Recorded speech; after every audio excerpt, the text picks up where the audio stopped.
Perfect. Perfect.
welcome to Matcha Cup East Coast Edition, August 6th edition as well. We got 250 smackaroos on the line. We got some of your East Coast favorites, such as Hungrybox, Cody Schwab, and Aklo. And we got two of your favorite commentators in Jorge and Junebug, me. You're so good at counting, feeling? June. You're so good at counting. That's right. I know I could always count on you. I'm feeling so good going into this weekend because it is Supernova weekend for many people. Genesis biggest tournament, Big House biggest tournament. For me in my life, Supernova. Been to every single one, including Fall Fest. Maybe even unadvisable at that point. But I'm just so excited to see because like people get really excited, and I think in a lot more like a sincere way around SmashCon Supernova because it's so like it's like kid friendly and stuff, and the convention is all about like being fun and out there. So it's just hyped to feel that energy going into this weekend, and we're seeing a lot of energy in the attendees tonight as well. Yeah, no, I'm super excited. For SmashCon, also in our backyard, which I mean is really nice. I could just stay with my parents, and it's not something like the rest of like we're not saying like oh Genesis is so special because of its place in the history.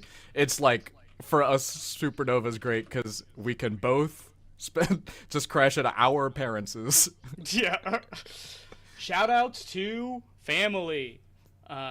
But before we get into the matches, we should talk about the bracket. So yes. We got Cody Schwab, number 1 seed, of course. Looks like he could be learning into Equilateral, who is a very solid Marth I played. But I think BS is ahead of that. Oh, BS! RBS! Ben Shank, that's right, Ben Shank. Yeah, shoutouts to BS, MDVA Marth player. I believe he's PR'd now, or like PR'd adjacent. Adjacent. He's got that Maelstrom win. Yeah, very impressive Marth player. And then we have B-Bats, newly minted top 40 player B-Bats, preeminent, also a top 50 player. Also top 50, right. Nouns Salt, of course, possibly top 10, top 20 player last year. Bobby Big Ballz, a top 40 player. J-Chew, the Cody Schwab Slayer. Sorry, Cody. I just wanted to mention because it did happen in a prior Matcha Cup. That was here. I forgot. Oh, we have a pretty cursed bracket on that part. We have wow. Alex, and TPN, which could be Puffs versus Lynx. That's going to be very interesting to see. Alex. Go ahead. Alex may be facing against Symphony. MDVA Peach. So that MDVA part of bracket Peach. We will be watching and we'll probably be seeing later because it'll be going on.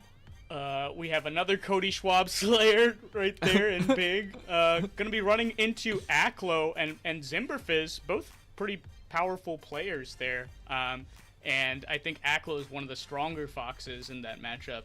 And then rounding out the bottom of the bracket, we got Ben, we got Melon, another MDVA native who you'll probably see at SmashCon. But pretty stacked bracket, pretty interesting stuff. June, I think for how much we've talked about MDVA, and if you're not sick of hearing about MDVA yet, you will be by the end of the broadcast, and if you're not by the end of the broadcast, you absolutely will during SmashCon Supernova, when we will be talking about it nonstop.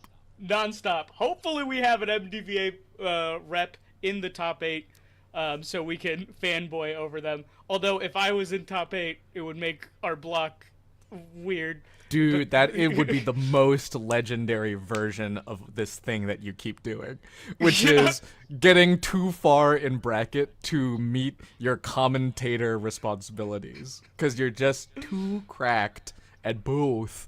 And the further that they put you up in bracket, you just end up reaching higher and higher heights. Yeah, I apologize for anybody who hires me in the future. This is a known phenomenon when I enter brackets. I'm sorry for holding things up. Shoutouts to Scabs for working with us all these years and dealing with my shenanigans. It's actually crazy. There's 5,000 registered attendees on StartGG for Supernova, and 5,000. Oh my God. and you could possibly and there's 2 people who cast top 8, maybe 4 people who cast top 8, and only 8 people who make top 8. It would be really unjust for you to be both. That I feel like that's like a Wade Boggs type thing, like a challenge. Like That's like an level. EGOT. Like, no one has ever done that. Oh my God! Like, now I want that so bad. Anyway, before we keep talking about me and our commentary block at SmashCon, we're gonna talk about Nouns rounds. So right now there is a couple rounds going on. If you go to nouns.gg/rounds, you will see the Smash roster at Riptide rounds, which Nouns Esports is offering $1,500 to somebody who, proposes themselves, and whoever wins this proposal. Yeah, here's a little screenshot of this. And if you don't know, out there in the community, you don't know yet, Nouns has been offering rounds of funding out for different proposals for people to vote on, and the winners of those votes will just get that funding. And they're doing periodic rounds of different funding, and the only thing, you just need to go on and link your Discord, but the more that you vote, and it's free to vote, the more that you vote, the more, like, the more votes you'll have to work with as well. So, like, it's rewarding, like, people who are engaged in the community and people who want to have their voice heard. Nouns is letting fans, like, pick, and community members pick where our resources go. Yeah, and it's really nice to see an organization like Nouns funding, the grassroots community. I saw in that rounds, first got $1,500, which is great, good payout. But second got money, third got money, fourth got money. So just propose yourself, propose your tournament, add a proposal to Nouns rounds, and who knows, maybe you could get that funding to really, really drive a sick community event. And that's what we're all about here. That's what we're all about here in Melee. Warehouse War, I believe, was the winner of the last round. Yes. And I think they do fun, wonderful, vibrant things with that money. When it goes directly to the hands of the organizers, directly to the hands of the players, is where it can do the most good. Yes. And shout-outs to Warehouse Wars, sponsored by Nouns and also the Tennessee Titans. Which is 2 equal sponsors in social gravitas. Yeah, two legends of the game, and of course we have to shout out our sponsor, Matcha, nouns.gg/matcha, a decentralized exchange that is partnered with Nouns. So please check them out. Click links potentially in chat. But yeah, that is why we're able to do this. So please support them if you enjoy this event. But yeah, Supernova coming up. Gene, if we don't have a match, I have an aside. Okay, yeah. Well, what do you want? At Double Down, I met Alex19 for the first time, like, in a conversation. And he said to me, "You're really esports. You're the really esports guy." And I thought, me? You? Me? Really? Is that so? He was like, yeah, you just like selling stuff. You just always sound so esports on the broadcast. And I realized, you're the host. I was not instructed to do any ad reads, but I just sort of jumped in. Well, I appreciate you joining in and helping the ad read. But I do that because it's true that we're only able to do this with that kind of support. And, like, also, it's cool that Nouns is letting people, like, and this is not, like, some double meta advertising where it's like, well, he knows he's in on it. No. It's cool that they put money out there for us to use directly, and I think it's cool that we're able to do this at all. So, that's, like, an earnest, like, wow, I really appreciate, this kind of backing, and if we can, back them too, it's, like, community building in and of itself. He's talking too much about the ads. We're gonna need to cut off his mic. Can we get Walt in here? Yeah, we can't hire Jorge. He is doing too many ad reads. He's stopping the sets. He's saying go back to the slides. Use a promo code. Please use a promo code.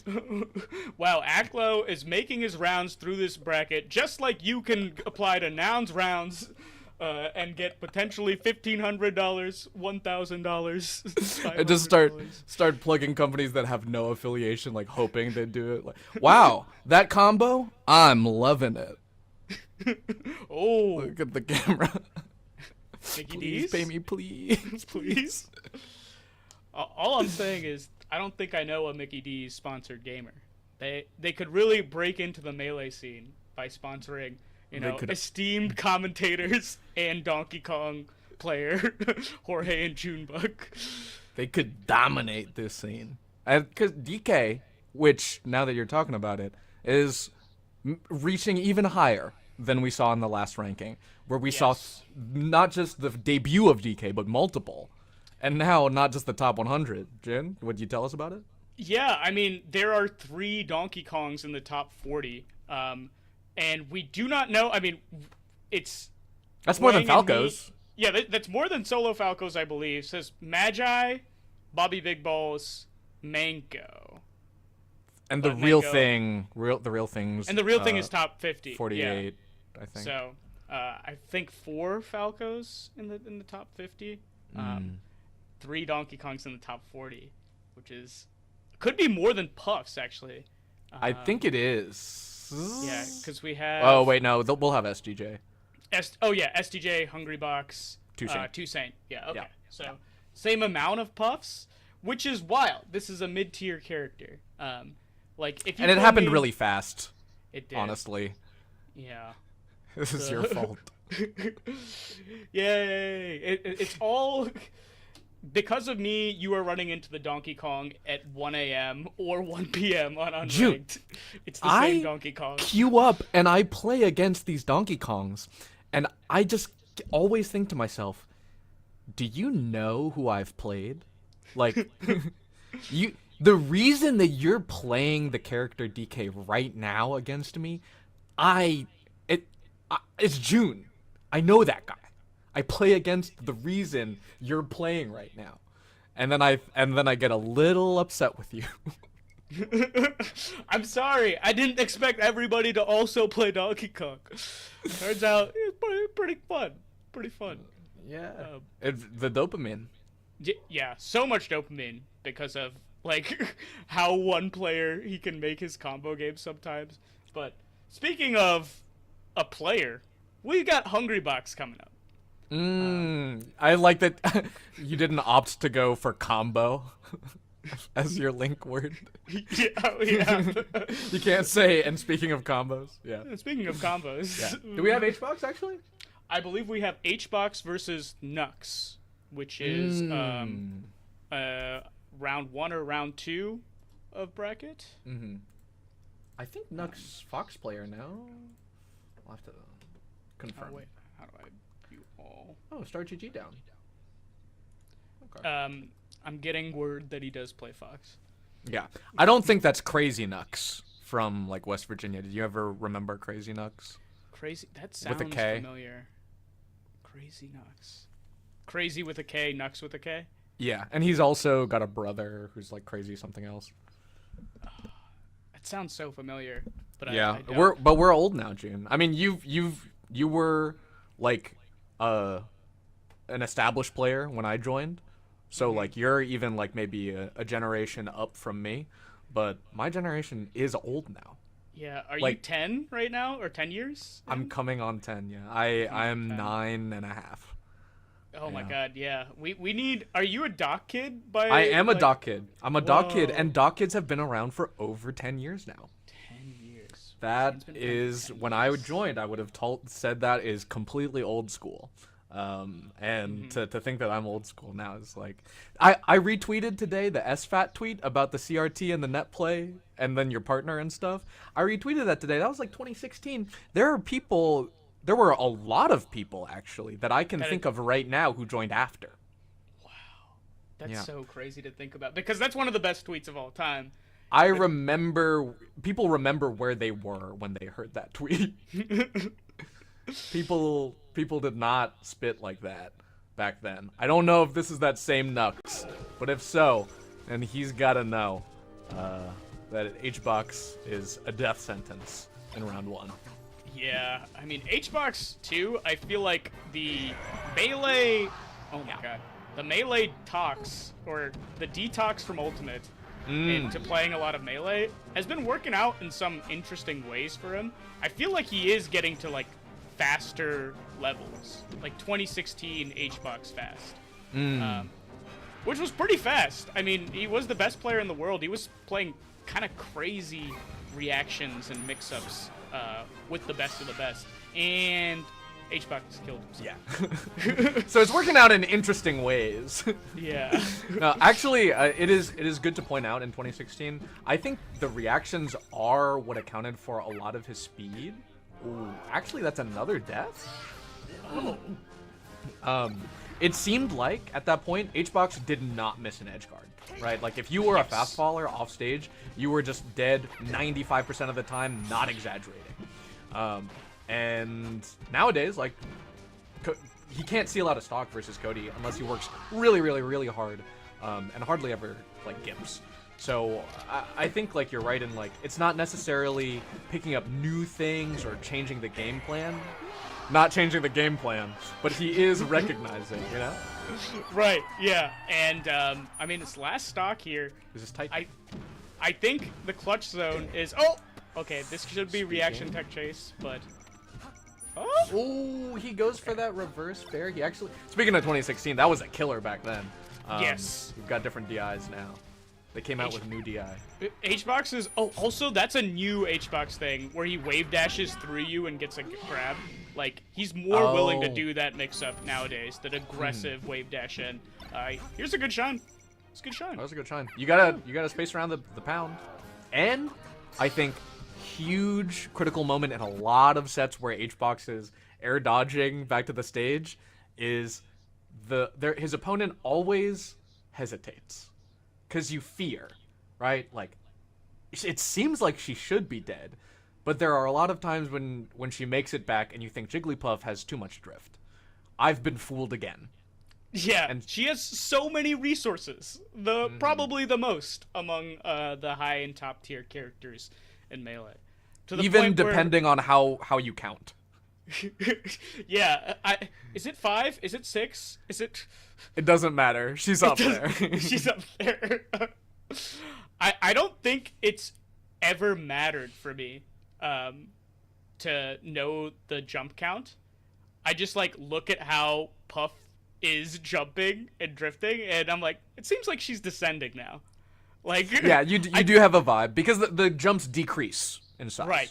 Right. And when you get a Puff that's getting to her lower few jumps, she's not really getting much upward mobility, and that's an up throw rest. Living. Do you remember... Oh, actually, Hbox hits that on land. I like going for the up tilt instead there. It means, to me, Nucks is not taking the easy road. He's taking the better one. Yeah, I mean, I'm impressed. This is, round 1, round 2. Nucks. Yeah. Kind of hanging. However, let's also be clear, respect to the H-Goat, multiple SDs. Yes. Whoa. Good SDI. I'm glad also, like, Hbox has been hitting. It feels like he just had everything, and then COVID happened, and, like, it was all just then a little bit too slow. Yeah. And it was like the Hbox stream era, too. It's like, how much is he competing compared to, contenting? And it's good to see him try to do both, and do both at a really high level. That's another up throw rest. So... And... Speaking of doing both, he didn't decide between going for the rest or just going for the damage. He knew that the rest itself would not kill, so building that damage first and then confirming into a rest did confirm another kill. And I think that's 3 rests now? Yeah, and double up tilt tech trap, that's so scary. Because, like, you try to tech after the first up tilt, you get hit by the second one, locked out, jab reset. Oh. By the time you recognize it's happening to you, you're a beat too late. That is a crazy combo from Hbox. I think the up air call out into recognition that he could do a falling one as well, super sick. Yeah, very, very good read on the full hop there. And no effort to DI the up throw there from Nux. That would have potentially mitigated the Hbox combo. Because you get up aired once, that's fine. But then the regrab, you have a lot of time to DI that. Yeah. The first up throw can be really hard to DI. We've seen the best players in the world miss that DI. But the second up throw, that's where you really need to be DIing. Some might say, some schools of philosophy might say, well, the second up throw is just as unexpected as the first one, because I didn't expect him to do it again. So you just should react to everything, or you should forgive everything. I don't believe that. I think that maybe he might have been DIing for the up air, and it was late. Maybe he was like trying to SDI down or something. Okay. I think that can mess it up. Especially as humans are getting our handle on SDI and all of its different applications, we're learning it does put you in it has its trade-offs, right? If you're SDIing down, trying to wiggle down, you will get Bermuda Triangle DI'd out of your life. You will go descending down into the blast zone as Nux descends down into the losers bracket. Oh, great transition there. Up here in winners, thanks for punctuating it. Yeah, and we got some interesting... Oh, equilateral DQ'd. Interesting. I'm like, dang, that's a pretty crazy upset. But now we have Agent versus Dougal. Agent also in my SmashCon bracket path, so I'd be interested to see how he plays. The Bullfrog. What? Sorry, say again. Do you know about Agent? I do not, really. I know he's a New York player, but yeah. He's good. But sorry, go ahead. You were talking about the Bullfrog. The Bullfrog is probably going to play Nouns Salt, which is an unfortunate draw.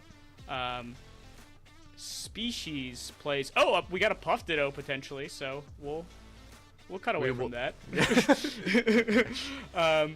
Drephen playing our Andromedus.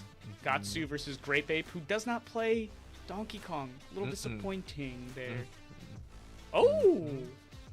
So we are actually going to get a look at Gahtzu Grape Ape. And Gahtzu, of course, very, very solid player on the Smashbox now. Very big fan of the C-stick down button. Oh, yeah.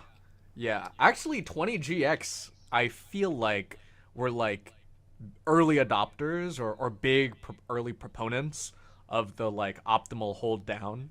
Which people were like, oh yeah, because Falcon is so fat, you need it. And then it turns out in the year 2024, you just need it. Well, yeah, you do need down, but I think the down on the yellow stick, that takes a whole other level of crazy. Like the you mean like running while ASDIing down? Yeah, that's what Gahtzu does. Yeah. He will hold the yellow stick down button and be dash dancing. And shoutouts to Pipsqueak, who did the are you familiar with Pipsqueak doing the pinky string? No. Oh wait. I think so. Yeah. Pipsqueak would tie a little string to his pinky and the yellow C-stick, and I think there might have been something going on with the controller too, so that he could hold down with his pinky while dash dancing. Because I don't know if you all have tried this at home. It's actually very, very difficult. It's not like a intuitive way to hold a controller. It's like trying to run while crouched. Yeah. Turns out that's pretty hard, but Gahtzu can do it quite easily. Yeah. Quick stocks.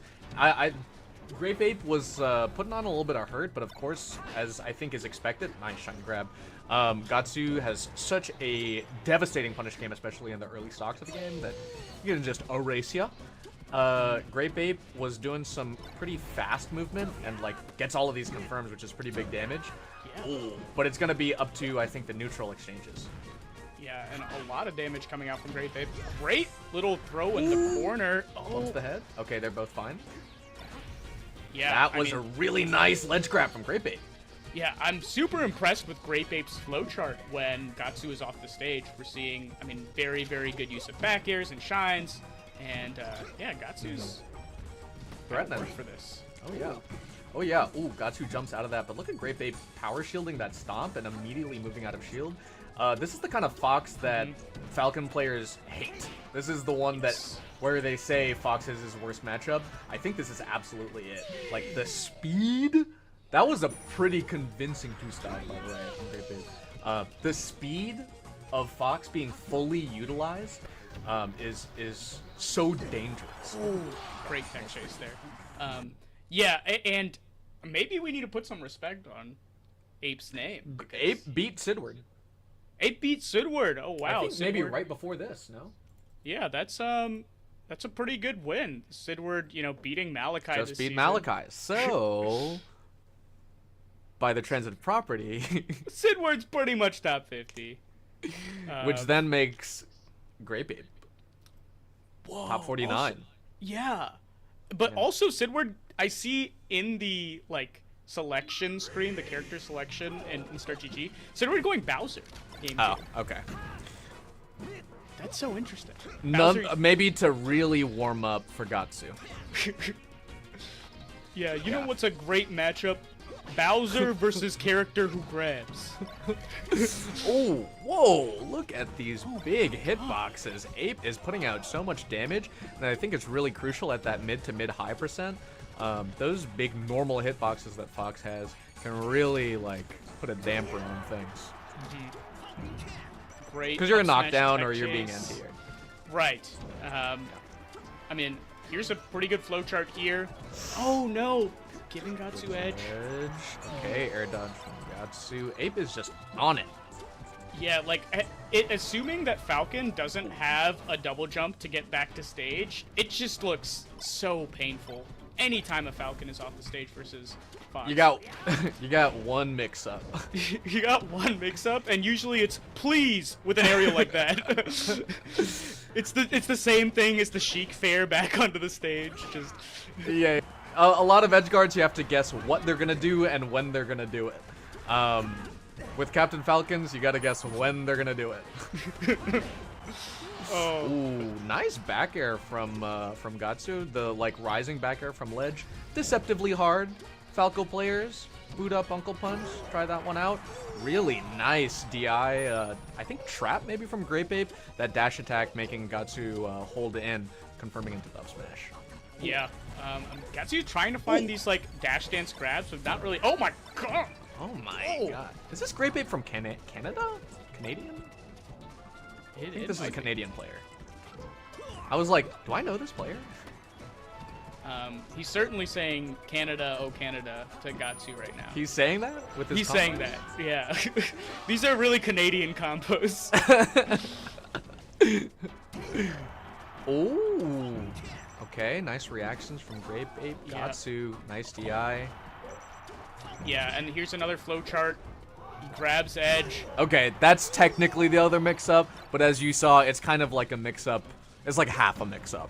Because you're like, you wouldn't expect me to do something bad. And the fact that Ape had enough time to do normal get-up into Wave Shine, that's so sad for Captain Falcon. Okay. Like a casual could punish that. Yeah. Last stock situation. Yeah, and it's the best of 3, guys. Like, Gahtzu is potentially out. Into losers. Into losers, Into right. losers. Ooh. Whoa, that was really fast confirmed. I think Gahtzu DI'd so far away off of that shine, but Grape Ape actually confirmed off of it and pulls the upset. Wow, it was so fast that I can't believe it. Gahtzu's in losers bracket out to Grape Ape, and I mean, to all the people side betting on this with touch points, I'm sorry that the favorite lost. This is some people got paid off though. Yeah, this is part of the most exciting thing about brackets, which is, you know, the thrill. If you wanted everything to go by seed, why watch? Yeah. Right? You don't want to see what you know. You want to see upsets. You want to see blood. You want to see trying. You want to see effort. Mm-hmm. You can see blood, but if it's just like one person JV5ing everyone, it's like pretty cool for the first 2 games or something. Yeah. Or the first year. Are you planning on doing this? But yeah. Imagine if somebody, I mean, I was just talking about streaks of dominance, like Zane or, Armada, Mango, and even Cody Schwab. When he was having his year, people were like very, very excited. And then once you're the top dog, people get less excited. Your homies will still get excited because they didn't care if you were top dog or not. But it's just the nature of competition. Nobody wants to root for the Patriots all the time. It is except G-Subs. Except G-Subs. Is G-Subs also a Patriots fan? I believe G-Subs is also a Patriots fan. Yeah, that's awesome. G-Subs be like, let's go, Goliath. That's awesome. My God. Number 1, Drake. Number 1, Drake. Yeah. List has aged somewhat poorly now. Like it was so beautiful to begin with. Keep going. Yeah, no, it's very interesting. I'm proud to announce that we have a mid-tier matchup happening. Zimberfizz versus Bing in Samus Donkey Kong. Wow. Honestly, I think Donkey Kong wins this matchup. Does this happen? I think this happens in one of the cutscenes, right? The beginning. Maybe. Oh yeah, it's canonical. I think Donkey Kong gets shocked by a projectile or something. Let's go. Imagining Samus as a bounty hunter onto the regular planet of Earth. Ooh, tech chasing Donkey Kong with Samus. A sentence I wish I'd never. Don't tell me 10 years ago that I would have said that sentence. But yeah, some of the reasons that Samus does, or Donkey Kong does well into Samus, I think, is back airs, mitigating missiles, the really quick neutral. So Donkey Kong can sort of outmaneuver Samus on plats most of the time. There we see a back air going through missile. And DK has got some better kill power on Samus, I would imagine. Yeah. Actually has a kill confirm on Samus with up throw up air. It's a little tight, but definitely a confirm. And how percent dependent is it? It's stage dependent, and I don't know at what point it stops working. I'm a bad Donkey Kong mate. Is it do you know if it's a very specific range, or can you just kind of do it at high percents on low ceiling stages? You should just try it at every point, because the worst thing that happens is you are below Samus as Donkey Kong. I'm sorry, I was not pressuring you to put any calls to action out there or provide any advice to the community, but you did at the end say, you know what, you should just do it. Just do it. It's probably guaranteed. Just try.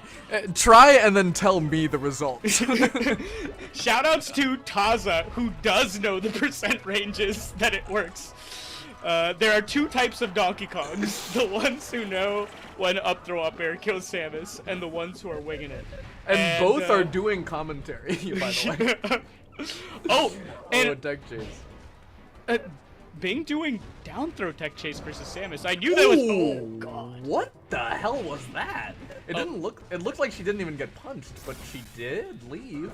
Yeah, and maybe a crouch cancel there. Also, another interesting thing to point out: Donkey Kong, one of the better characters at edge guarding Samus. You kind of just go out and then you up B her bomb, you up B her, and all of a sudden this recovery that is normally left unchallenged, and you have to wait for Samus to finish stalling, just gets up beat. It's like when I'm watching. Whoa, 2 punches there in a row. So it's like when I'm watching Samus recover, and I'm thinking, I wish I could just send out a large helicopter to deal with those bombs. That's what DK can do.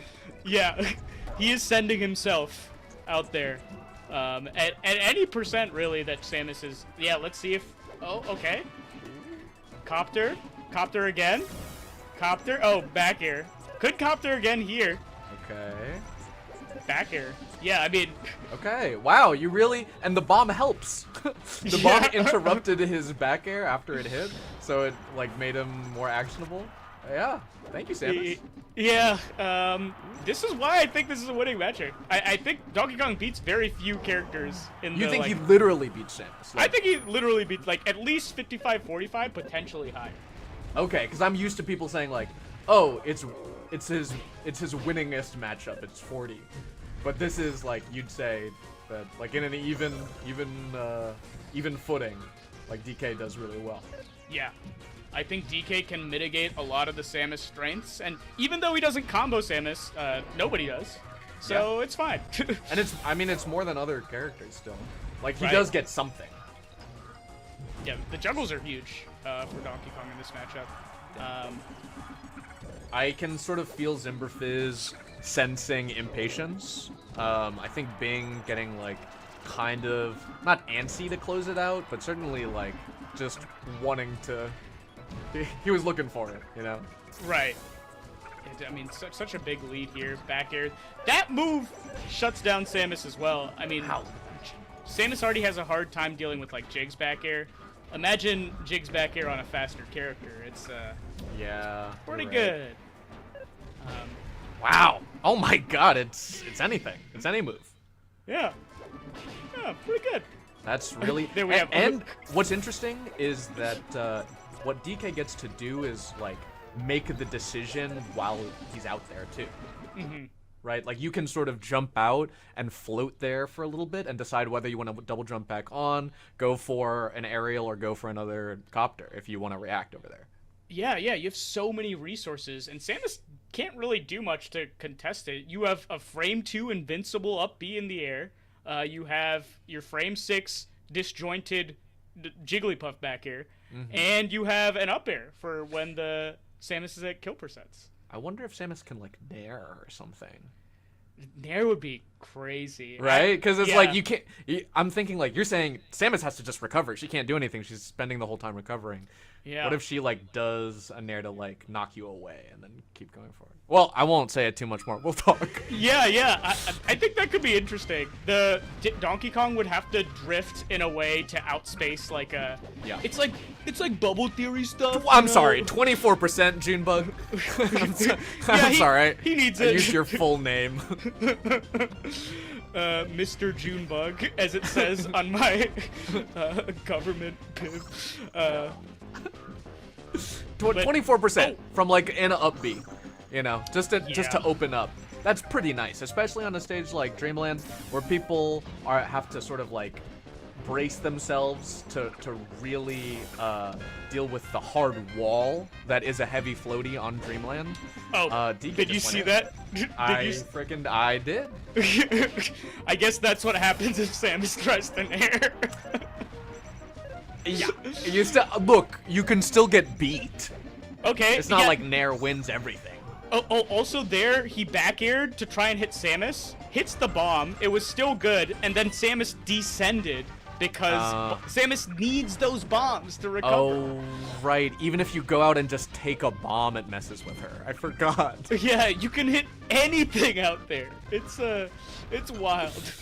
The world is yours. The world is yours. Ooh. Man. Whoa, really nice whiff punish from Bing. I really was not expecting DK to be able to get there. I think what he did was like, that's really interesting actually. So Samus grabs, Bing sees that he has to run away from it because it's a tether. He runs, but he wants to punish, but he can't dash back. He's left dash and gotten into run. So instead he backwards jumps. And then when he lands, it's a turnaround grab. That's so cool. I'm stealing that. He cancels the run with a jump, but it's just a back jump. It is really, I thought that was really heads up, smart, just like tiny little movement tactic from Bing. Yeah, and we're seeing like just amazing edge guards from Bing, just winning the neutral, winning the punish. And it feels good as Donkey Kong to actually win something, like not have to like reversal the spacey or chase them down, just like do 30 damage to the Samus. Oh my god. You're on commentary for a DK set doing a victory lap for someone who plays the character. You know, thinking about this matchup, I gotta say, it feels pretty good. It feels pretty good to be winning this matchup versus Zimberfizz right now. Yeah. I'd like to thank Bing for representing the DK community here. Yeah, also Donkey Kong can do platform stuff. Oh, that's why it's not that bad. That specific reason. And yeah, now I'm thinking Samus wins. Yeah, that is to say that Bing gets a little bit eager by the edge and the rising nair from Zimberfizz stage spikes DK. And he falls pretty fast. Yeah. Like, faster than I mean, at least he's heavy. I find it hard to get some vertical height with DK like that. No, Donkey Kong is the 4th fastest faller in the game, I think. Oh. Yeah, it's actually wild. It's like the Spaceys, Falcon, and him, if I'm not mistaken. Really? There's some wild statistic like that. Shoutouts to Wustoons. I believe I learned that in their documentary. Oh, yeah. It was Mo, I think, talking about DK in Wustoons' documentary. Shoutouts to Mo, too. You're in that documentary. Yeah, shoutouts to me as well. Bing is pulling out. Wait, where did Bing lose that second to last stock? Oh, wait. Wait. You're too busy patting yourself on the back for stuff Bing did to notice. But Bing has been. I think he had like a bad death, and then also. Oh yeah, he did. He forward aired off the stage and couldn't make it back. That forward air hitbox doesn't come out till frame 25. That's a long time. Yeah, that is a amazing DK fact. Very few people know that, and I hope most people continue to not know it, because I'll forward air sometimes, and you can just react. You can just react.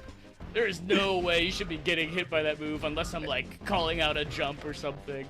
It's like Marth F smash before. Yeah, You know? aerial Marth F smash. Just. Yeah.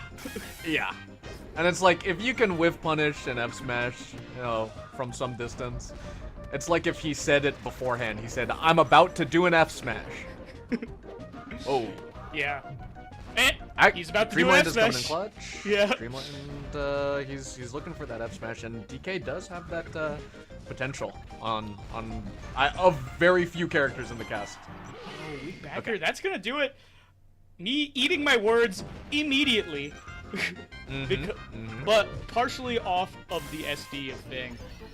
Here's that really clever edgeguard attempt. I think what Bing should have done there is up B and then press R, because that would have option selected the tech there as well.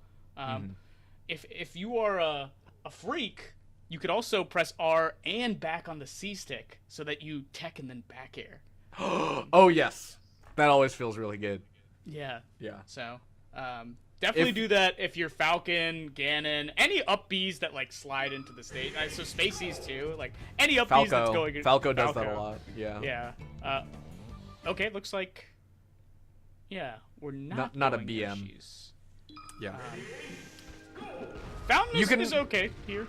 Additionally, in that situation, if you don't want to back air, you could air dodge back up too.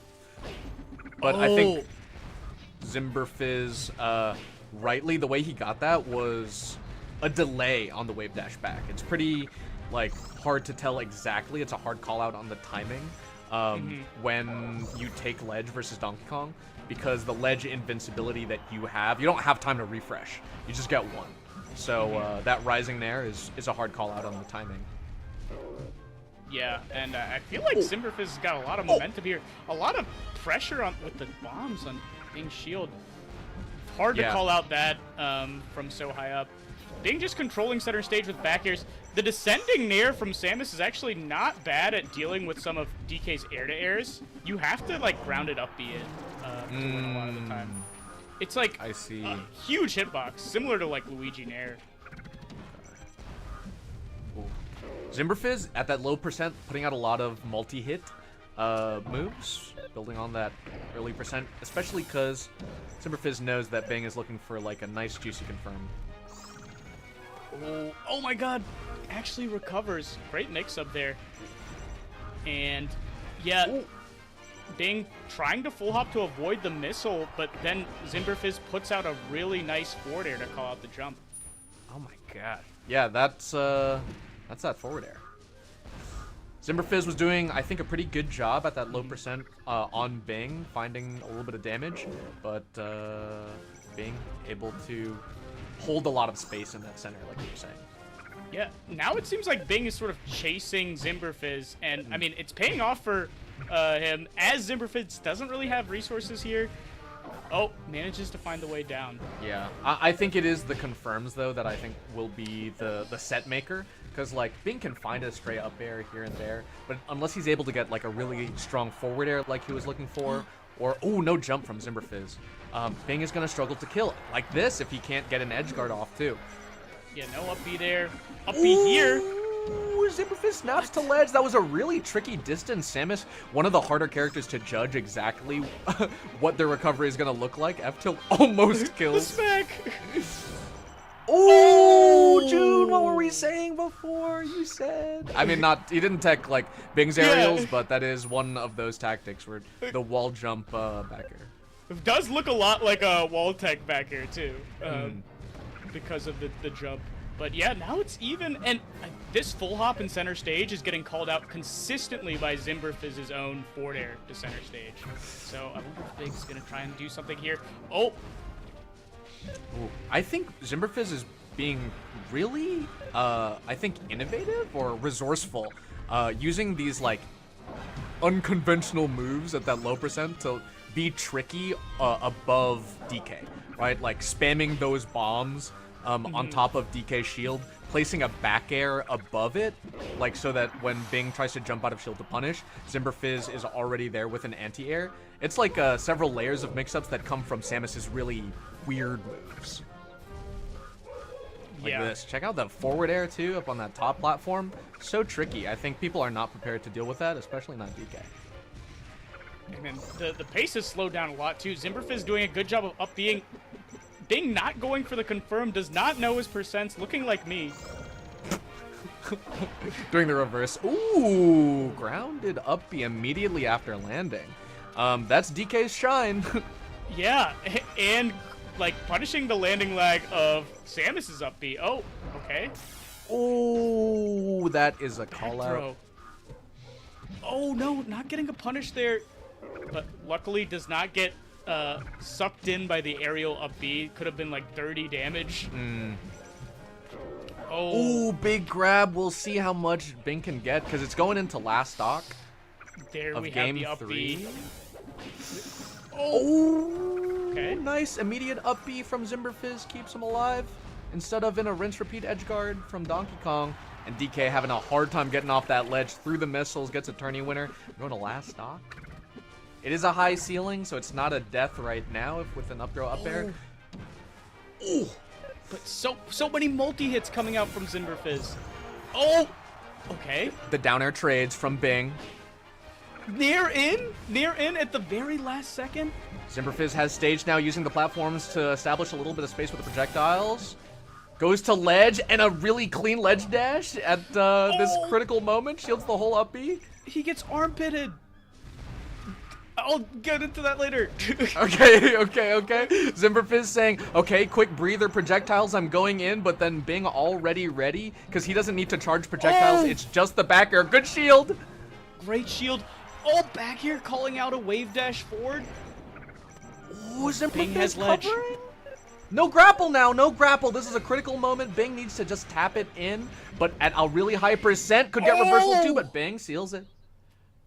Yeah, I mean, what a tap in there. Just a very, very weak hit of Bear. You see the up B coming out clutch against the air dodge grapple, and then, like, Samus is in the blast zone here. You can't even see where this back air is going. But wait, you're right. That's impressive. Yeah. Love a good blast zone back air. Bing taking that in a very close 2-1. Zimberfizz making a lot of adaptations in a matchup that I think Samus loses. So I'm pretty impressed by that. Also, the armpit is like Donkey Kong's up B is like a pillar. And he doesn't have a hitbox in his like armpit, so like you can get under his arm. It's Roy zoning. Yeah. This part has a hitbox, and like his body has a hitbox, but yeah, that we but saw not that. the pits. Not the pits. That is our more vulnerable spot on the body as humans. For sure. Donkey Kong represents all of us. I don't think I would ever attack someone with my armpit, and I don't think DK should as well. I'll say it. Yeah. It's almost disrespectful that he tried. Zimberfizz could have potentially gotten like a juicy punish there, but it's also I think edgeguarding Donkey Kong as Samus can be quite difficult. We saw Bing recovering a lot. Versus Zimberfizz, actually getting edgeguarded, which is something we rarely see Samus players like truly get edgeguarded. There's a few characters that do it. Sheik, very, very well. Puff. Puff. But most characters, you just wait for Samus to come back, and you're like, all right, we can play again. We'll play, come back to ledge. Yeah.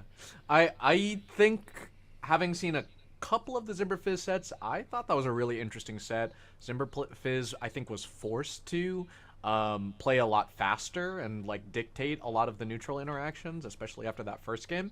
And I was really impressed with like the ingenuity from Zimberfizz doing a lot of interesting things. Speaking of interesting, we got the Slippy Phenom himself, Gahtzu versus Bobby Big Ballz. This one I am very excited for. I think Gahtzu will do quite well versus Bobby.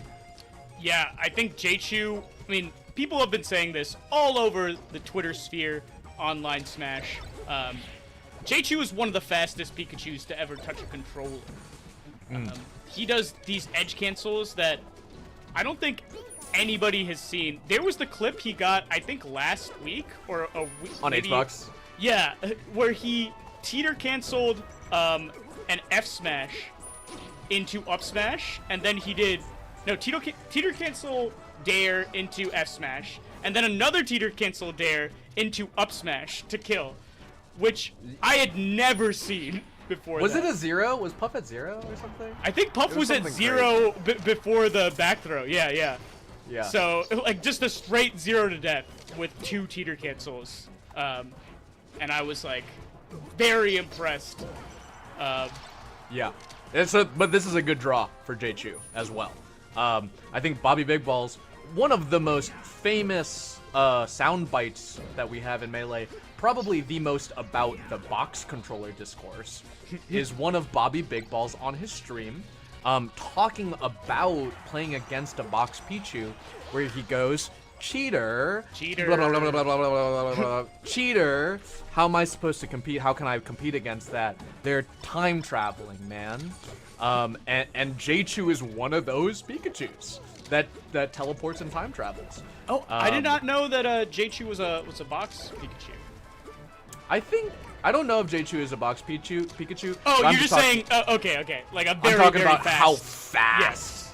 All of the edge cancels, especially the up B edge cancels on stage. Gahtzu is like better than Tyler Swift was at it, which is like what Bobby Big Ballz is complaining about. Tyler Swift, now known as the artist formerly known as Tyler Swift, the MDVA Long Island Pikachu Shout player. Shout outs to Dan. Love that guy. He also farmed Bobby Big Ballz when they were both in MDVA. Yeah, Dan's record versus a lot of the top Falcos, I think, was pretty solid. I think Swift was up on Magi, if I'm not mistaken, up on Bobby. Just the fact that Pikachu can gimp this character that is very susceptible to gimps can make it very make it a very tilting matchup for the Falcos. But it also makes it very good for the Pikas. Especially in tournament, which is subject to more volatility. That's right.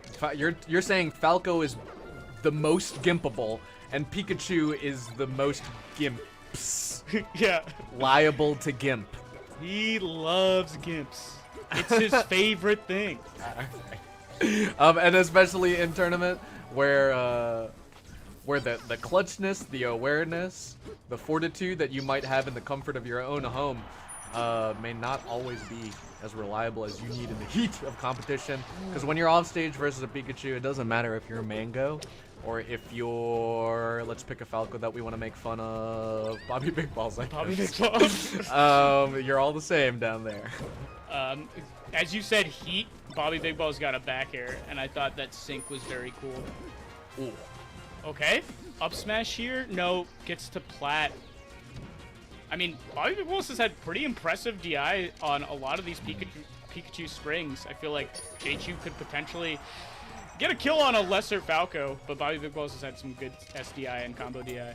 I think so, yeah. Bobby also is a different player than he was even during that cheater clip, which to me is, you know, even modern Bobby. Yeah. Bobby, returning to the top 100, we'll see what the time away has done for him in his competition. I know he's been streaming a lot and playing a lot still, but I think the way that he's approaching Melee and his approach to the mentality will be interesting to see. Oh! Goes for the nair off. Okay, tried to bait something out there. Bobby getting the CC into up air. Doesn't kill. That was good DI from Gahtzu. I think almost assuredly was going to kill, but that's a trade into a kill. Yeah.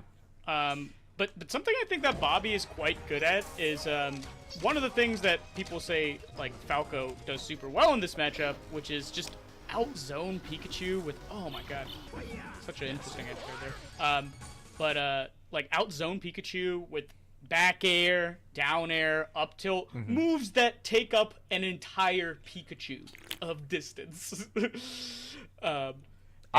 Personally, I know exactly what you're talking about. My one of choice of that is F Smash. F Smash, interesting. Yeah, like sort of like the icy effects when the Pikachu is shielding. I can just do an F Smash if it's spaced well. I mean, I can't do anything.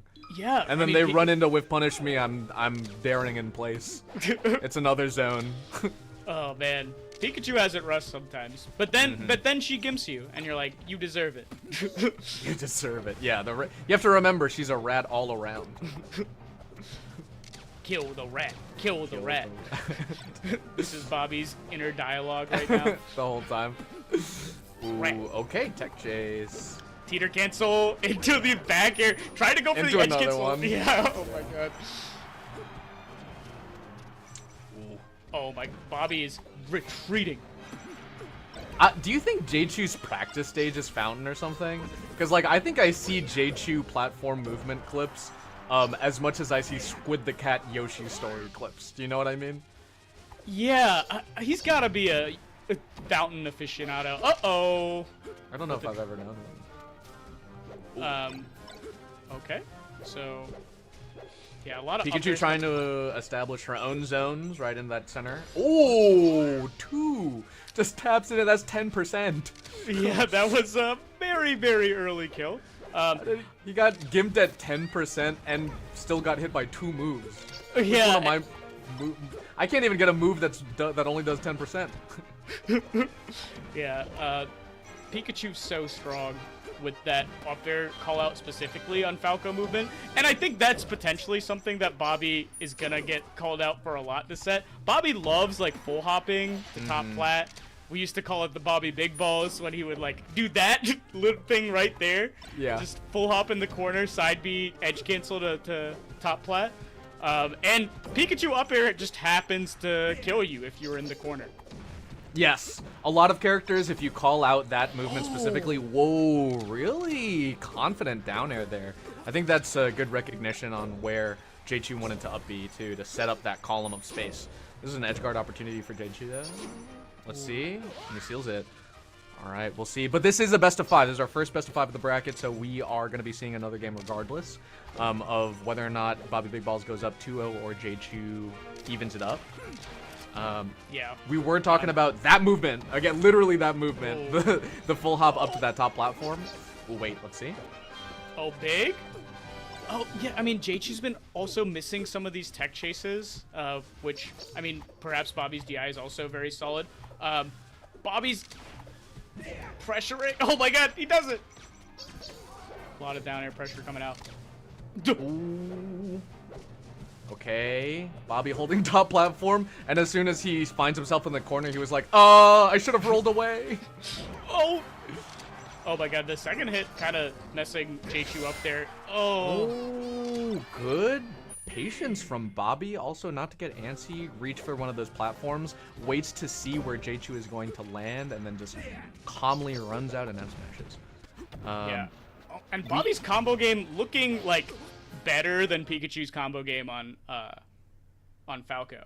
I mean, that's probably a strength of Bobby in general as well, just how fluid, flashy, and unpredictable his combo game is. And we saw it right there.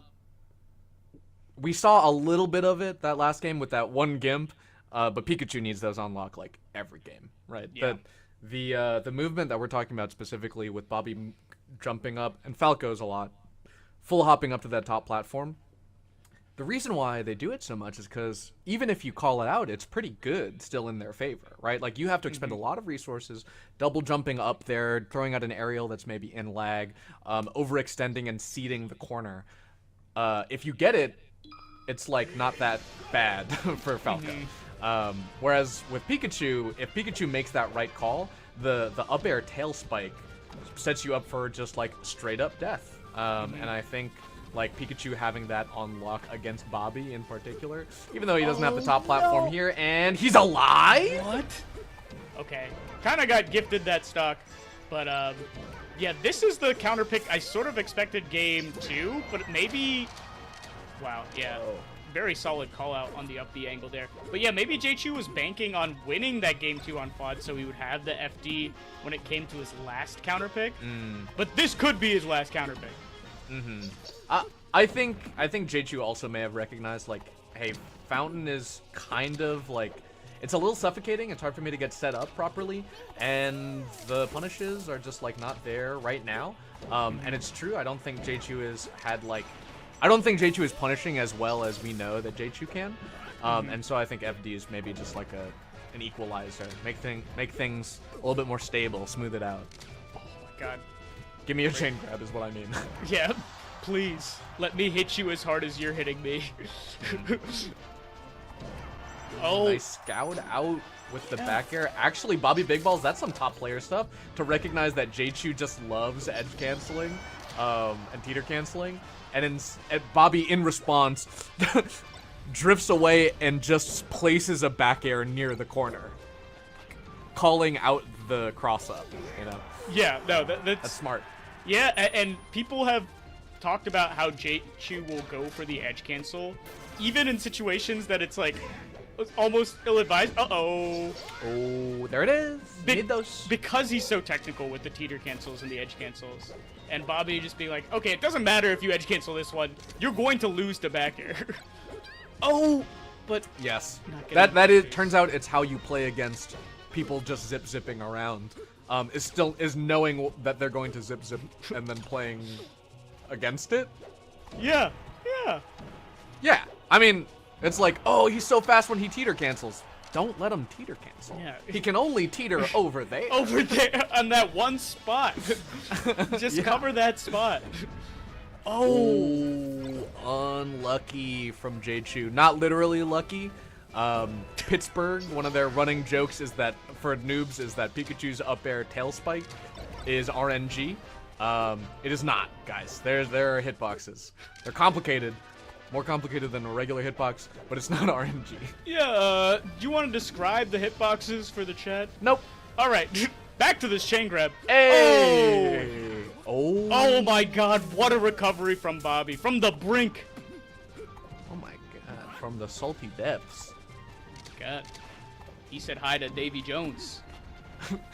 What if we were those kind of comments? Yeah. Ooh, I love that going out for Gahtzu. He knows he's got to take it. Like, you don't want to start playing antsy. Like, you know you have to be careful. Up smash? No! Oh my god. Okay. Oh, Gahtzu! Okay, yeah. Still seals it with that up air. But almost a real big heartbreaker. Gahtzu staying in the set. I think we should do more Pirates of the Caribbean references. That is all. But yeah, good up air in the scrap. Solid, like we saw Hbox doing it to a Fox earlier today. Like, Spaceys love just full hopping in the scrap and not having to deal with playing the game, or whatever, because they get to descend with a really good hitbox. And yeah, it turns out Pikachu up air also very good. You versus Aklo. You better start believing in tier lists, boy. You're in one. No. All right, going to Yoshi's, also sometimes known as Bobby's story.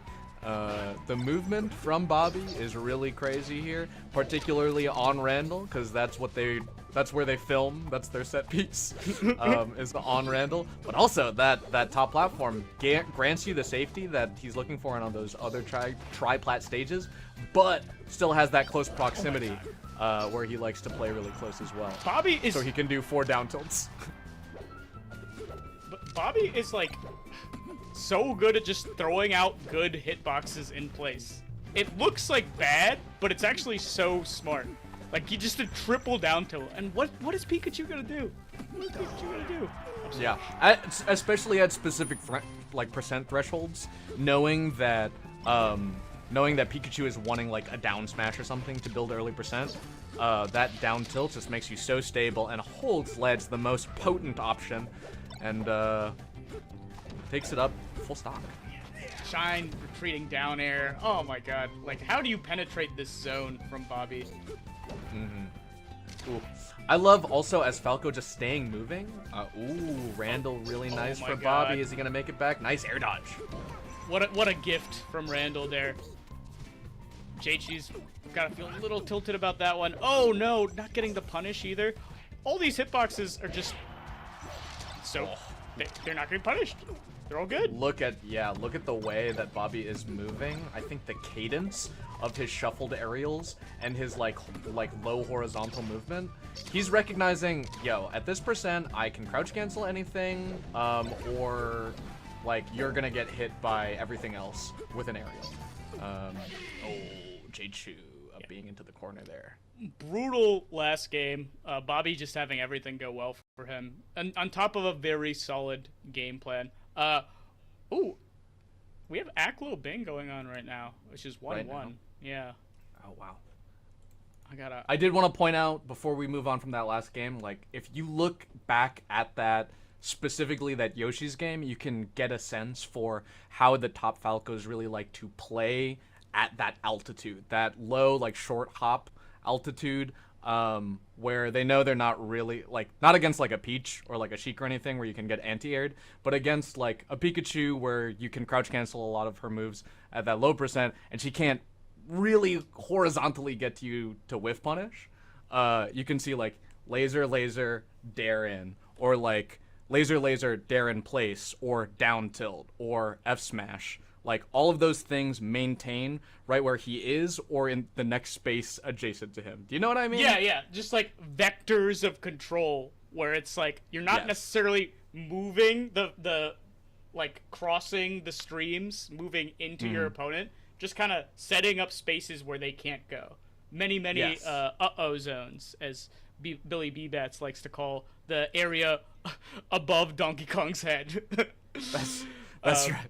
But with Falco, in order to do that, you need to be moving at a specific pace with a variety of those like 3 or 4 moves. Right. Laser, down tilt, down smash, or down air. Speaking of B-Bats, B-Bats losing to Preeminent, a little bit of an upset there, and Cody Schwab is going to be playing Preeminent in what looks like winners quarters. Yes. Possibly. And then we have Salt making her way to winners quarters, where she's going to play Bobby Big Ballz, because Bobby Big Ballz has defeated Gahtzu. Hungrybox defeating Alex in the Puff Ditto, which is, impressive, because Alex is the new school, and Hungrybox has still got it in a matchup that I think has evolved a lot since his heyday. Drephen playing people, and then we got some bracket stuff going on down here in the losers bracket. I'll just check who's Drephen is playing Grape Ape, who we saw beat Gahtzu earlier, which is very impressive. In a legit way too. Like it was dominant. It wasn't like a bunch of low percent like Shine Gimps necessarily. It was like a lot of really powerful combos based off of openings that he forced. Yes, very flashy Fox. You would love to be that Fox on stream. It's like, yeah, I play like that. Speaking of the stream, thank you to Matcha, because they are the reason we are allowed to do this, folks. Please type !Matcha in chat to learn more about them, and try to support them in any way you can. They are partnered with Nouns, and they allow us to run this really cool event and get like high-level talent up here on a Tuesday. Like, a Tuesday regional is so wild. Yes. With like this level of talent, like Hungrybox playing at all would have been like, yo, Hungrybox is entering an online weekday tournament. And then you can also say that about Salt and Aklo and Bobby Big Ballz and Dreffin and Gahtzu, etc., etc., etc., etc. Like, there's so many good players that are playing now. Who could have guessed in 2019 that this thing would have been possible? I know.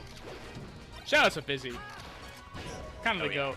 But shout out to Nouns as well for throwing this event. I mean, Grape Ape might just go on a crazy run. Alright, so look at Drephen's tag. OEM, no notches. No notches. No notches. No notches at all? No notches at all. No wave dash notches.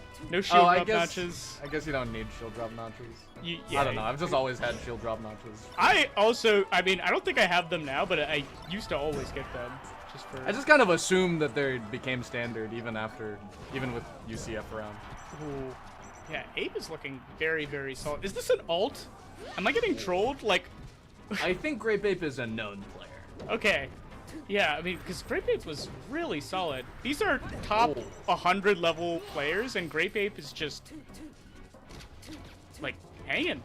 He's hanging. Yeah, not just, like, hanging, but I think forcefully creating, like, openings, and then capitalizing in just, like, legitimately good and difficult ways. Mm-hmm. Very, very quick Fox, too. Oh, my God. Look, I'm not saying that there's a moral value on some victories and less on others, but when Bing beats Cody Schwab, you're like, I know kind of how that happened. Oh, that's the Drephen classic. Oh, but really nice, like, presence of mind from Grape Ape still to make that. Yeah, Drephen's one of the trickiest Sheik recoverers in the business, and he invented that, like, delayed fair to catch somebody staying on edge setup. I don't think I saw it before I saw Drephen using it, but Grape Ape with up air. Oh, single hit. Single hit, yeah. Now, Grape Ape, I think, doing a really good job at every single percent range in all of the matchups that we've seen, or both matchups we've seen. Like, I can very visibly and demonstrably see a change in the game plan between Sheik's early and then mid-late percent from Grape Ape. And we both play Sheik. This is a very irritating style of Fox to deal with. Just the one that's outspeeding you and also out-neutraling you. It's like, oh man, I wish you would go in without a brain sometimes. Yeah. You're like, well, I can take the speed because Foxes, they all just die anyway. But Grape Ape is just like moving so fast, you can kind of tell by that in-between stock movement. Yeah. Well. Those are really fast shuffled Nair Shines. Yeah. Oh my god, Grape Ape trying to get another top 100 win under his belt. Yeah, top 50. Top 50. Top 40. Top 40. Top 40. Top 30. Driffin has, though, seen a lot of competitors rise and then fall. Yes. There are two... He has outlasted them. There are two guarantees. The heat death of the universe and Drephen playing Super Smash Bros. Melee. Yes. At, like, high level? High level. Forever? Forever. We're talking about how there's levels to people like being involved in the scene. You're kind of a veteran now, being in 10 years. I've been involved in 16 years of Smash community shenanigans. I'm old school. You're really old school. And then Drephen, I want to say Drephen started playing in like 2004. When did Drephen start playing?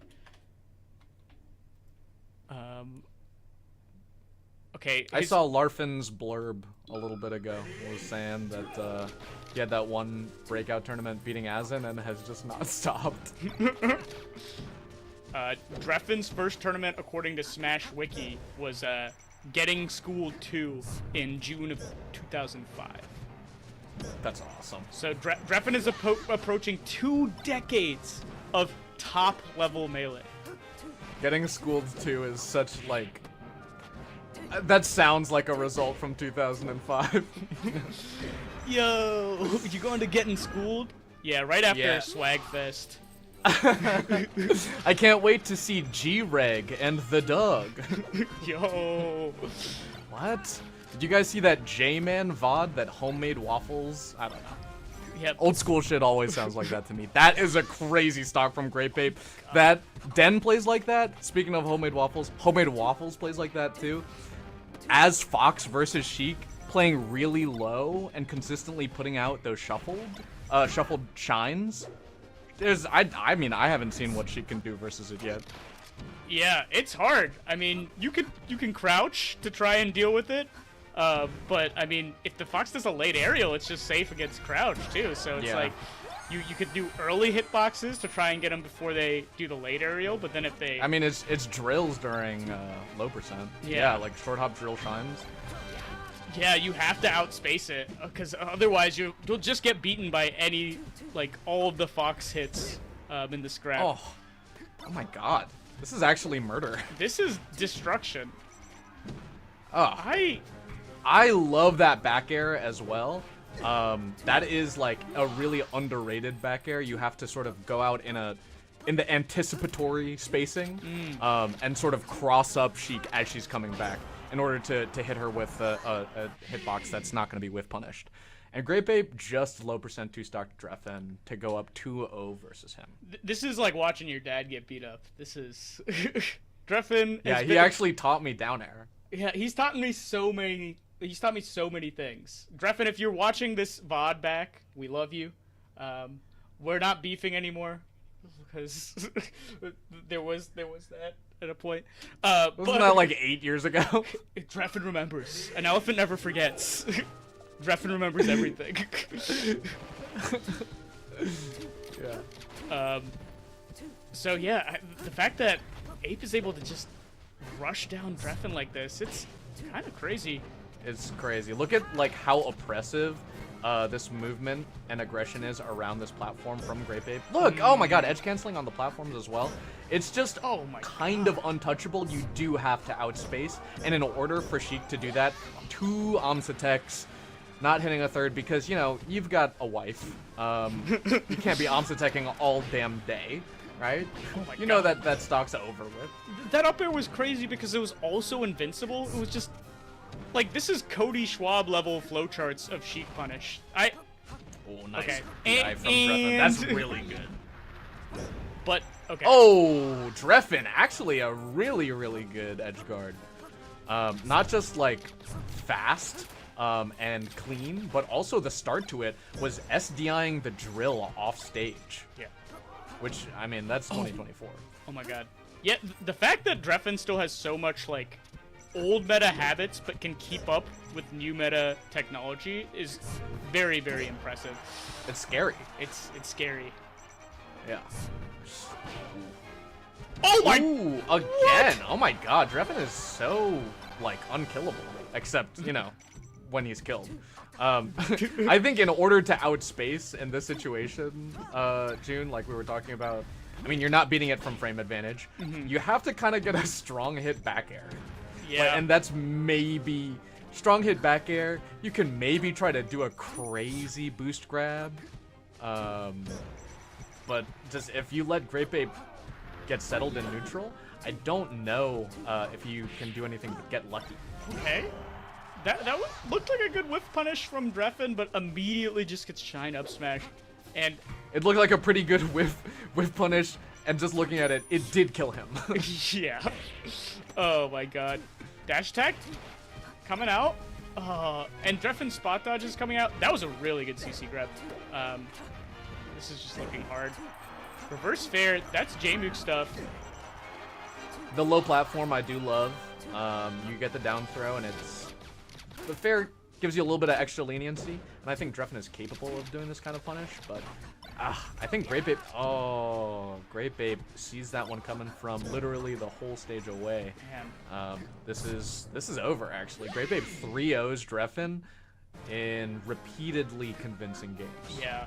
So, here was the really heads-up play from Drephen, getting the SDI, getting the Nair, and then still managing to capitalize after that tech up B. A lot of Sheiks will not be able to hit that fair. No. Myself, I'm like, I can hit that rising Nair. Yeah, I can cover a couple things. But to do it that quickly, to recognize that Grape Ape was up being, and that Drephen had to immediately recognize it and run off with an early fair, like insta fair after he ran off. I think maybe Jmook hits that, and then all of us get burned. Yeah, I stand on stage and let the Fox get edge, and I'm like, dang it. Fair play. Okay, you text, then you get your up B. Yeah. We'll play again on stage. See you over there. A little tit for tat, a little blow for blow. But I believe that was to get into quarters. Yeah, so Hungrybox will be playing Grape Ape in winners quarters. I think Grape Ape might dog Hungrybox. Dude, based on what we're seeing, it's gonna happen. Grape Ape, I think Grape Ape's winning SmashCon. I'm like a little bit in disbelief. Like, this is why I'm delivering it so straight, is because I don't believe it. Yeah. This is pretty absurd. But taking a little look at the losers bracket here, we got some interesting matches going on. Bullfrog, the Bullfrog still happening. Bullfrog, there we go. Codeman not playing Pichu? Aw, man. Really? Well, who's Codeman playing? It said it was a Sheik icon up there. Zimberfizz trying to make a run here. Looks like they might run into B-Bats, which is definitely a hard matchup. Gahtzu still barely hanging on in this bracket. Wow, game 5 over Hidden. And then now against RC, a strong Fox player as well, I believe, from Tri-State. And in the winners bracket, we have Cody Schwab Preeminent, which already took place. Cody Schwab 3-0 Preeminent. And the other quarters match we have going on right now is Salt versus Bobby Big Ballz. Bobby actually taking a small lead there. And then we have Hungrybox Grape Ape, which we discussed. And, of course, not to be forgotten, is Aklo winning in a 3-2 set over Bing. Oh, wait. That looks really interesting. I'm clicking into that. Fox Link and DK Falco. First game I would was... love to see. Yeah. Okay. So let's go through this. It's Bing takes game 1 as DK over Aklo. And maybe Bing, fearing the Link, goes Falco? And Aklo beats Bing's Falco? That's so weird that he didn't want to play Falco Donkey Kong, or he didn't want to play Link Donkey Kong on Dreamland. That's like not even a thing that I think about. And then Aklo beats his Falco with Fox, and then Aklo beats his Falco with Link, and then Bing beats Aklo's Link with DK, and then Aklo, full circle, beats Bing's DK with Fox. Oh my god. What a cartoon set. That's awesome. I don't understand why Bing went Falco. It just seemed like his Falco lost twice. His Donkey Kong won twice. I don't know. Yeah. I'll have to get in his head later. But pretty impressive stuff just taking a game off of Aklo with Donkey Kong. If Aklo 3-0'd you in Donkey Kong Fox, it would be not a big deal. I think that's totally fine based on, how strong of a player Aklo is. But I hope you guys are enjoying Matcha. I thought about this earlier when you said, when you were like, oh, maybe Aklo versus Bing. Aklo is pretty good at that matchup. Yeah, he's beaten a couple Donkey Kongs, I think. For those not in the know, our good friend Junebug, off to my side here, went on one of the most significant runs that a DK ever has in Modern Melee tournament, getting 13th, I believe, at Big House, the final Big House, which was ended brutally Dude, he kind of dogged you. Yeah, it was not close at all. I was like screaming and crying. Yeah. Sad. There was a little bit in game 2 that looked doable. But you get FD. Yeah. But I didn't that set. I know. He got FD. FD only looks doable. That's as good as it gets. Yeah. Oh my god. But Aklo will be playing Ben in quarters. And so we're gonna be actually jumping into that match. This one, I just wanna punctuate. All of these matches at this point of bracket look as you might think with the seeding, and then there's Hungrybox Grape Ape. Yes. And I really think that if you're at home watching, that we have really got to keep an eye on this player right now. So stay tuned for that as we see the same matchup, but with different players, Aklo versus Ben. Yeah, I mean, Aklo is very solid at this matchup as well. I know we were talking about how he's good against Donkey Kong, but he's been playing this matchup since he was like 4 or whatever. Yes, literally 4. Aklo has been playing this matchup for 20 years, and he's young. We, of course, are talking about Aklo's other sponsorship beyond Nouns, also the Brotherhood, his 4 older brothers. Or 3 older brothers? List them. Okay, it's Daniel. It is Foxy. Daniel. There is Cubby, the older or the brother Killer beyond Cubs. that. Yeah. And then there's Yusuf, the oldest. What's Yusuf's tag? I don't know Yusuf's tag. I think he might predate tags. He just went by Yusuf. I'll have to figure it out, but he's gone on to a new life. Is how long he's been playing Smash. That's incredible. And also Aklo is the strongest. Like he's the purest. Well, okay, I don't want to say pure like that. He's like, the culmination. He's the most distilled and refined. Yes, concentrated. Brother. Yes, he has melee, and I do not exaggerate here. He has it physically in his brain, because we baked that in when he was growing up in his developmental years. Yeah, he's one of the few like actual freaks we have, you know, where like everybody who plays chess at like the grandmaster level, they've been playing since they were 4, and that's the only way they got really, really good at chess. And Aklo's like that with Smash. I can't really think of many people who are doing that. But isn't that funny? Like, you'd think about that one day, like in your college dorm room. You'd imagine, like, bro, what if there was someone who's actually like who just did that all day? And out in the world, that did happen. And of course, that guy did become a top player. Yeah, Aklo top 10 for, I mean, a few years running now. Just very, very consistent, I believe.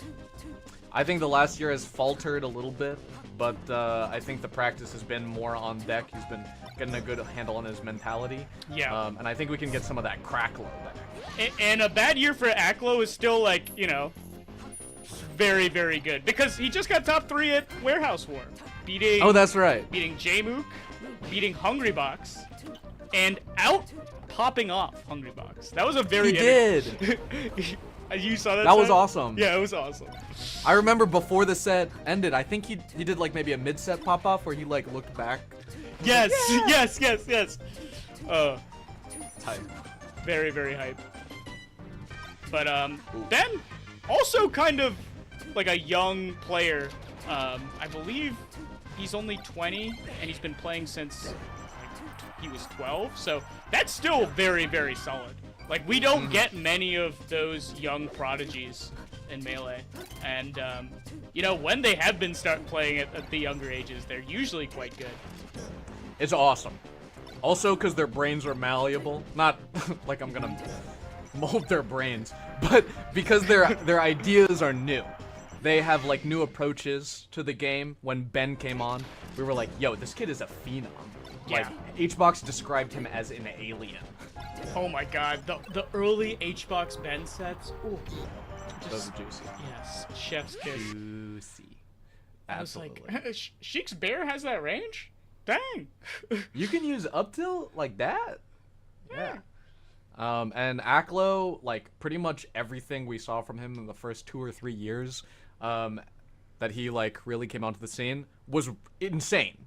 Like stuff he does is just incomprehensible to most people in the world. Yeah. That he is able to do this, and particularly he's able to do some crazy stuff in tournament. So we know that he's capable of it. We'll have to see. I think sets like this are a good test of his consistency. He's dropped sets to, he's been upset a number of times over the past year. So I think holding his own against players like Ben, who are of like the like teens and the 20s ranking wise, it's really important for Aklo's in that low teens top 10 range. Right. But this past year he's been upset by the range below him. Right. So like him beating Ben solidly here is a really important notch in that belt where he needs to shore up those weaknesses. Do I just have like brown bias? Because in my brain, I'm like, yeah, Aklo's a top 10 player. Lod's a top 10 player. And like, if you look at the results for this year, that's probably not true. That's not true. Yeah, Aklo's not close to top 10 this year. Sorry to spoil. What your real test is to go like, where would Mahatma Gandhi, do you think, be placed? Because if you say it's top 10, then yes.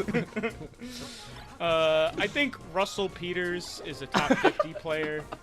He's just got such good crowd work and racial comedy. So that is to say that no, Aklo is not top 10 right now. You said also several years. I think it was maybe just that 1 year he just like got 10. Oh, right. Yeah. I think Yeah. I remember seeing that graphic, and I'm like, he's like that forever now. Yeah. Oh, crazy tech from Ben. Actually, dude, I have to learn Onslaught technique. Not Look at that again. movement. Not again. Just learn slide off. Just learn that. Okay, That's way okay, better. okay. Good. Yeah. Ooh, nice awareness from Aklo. Just tanks the up smash and doesn't do anything crazy. Just walks up and up smashes. That's like, at the low level, that's a really bad jump check. But at this level, like Aklo with that awareness, seeing it, taking it, oh, potentially even looking for an up smash at that low percent, but instead it's Ben who's able to get the falling up air.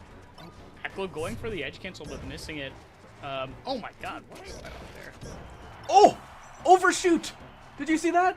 He overshoot, just grab like but in such a strange situation where people don't generally anticipate him doing an approach there. I think it was like fast. He was coming out of disadvantage.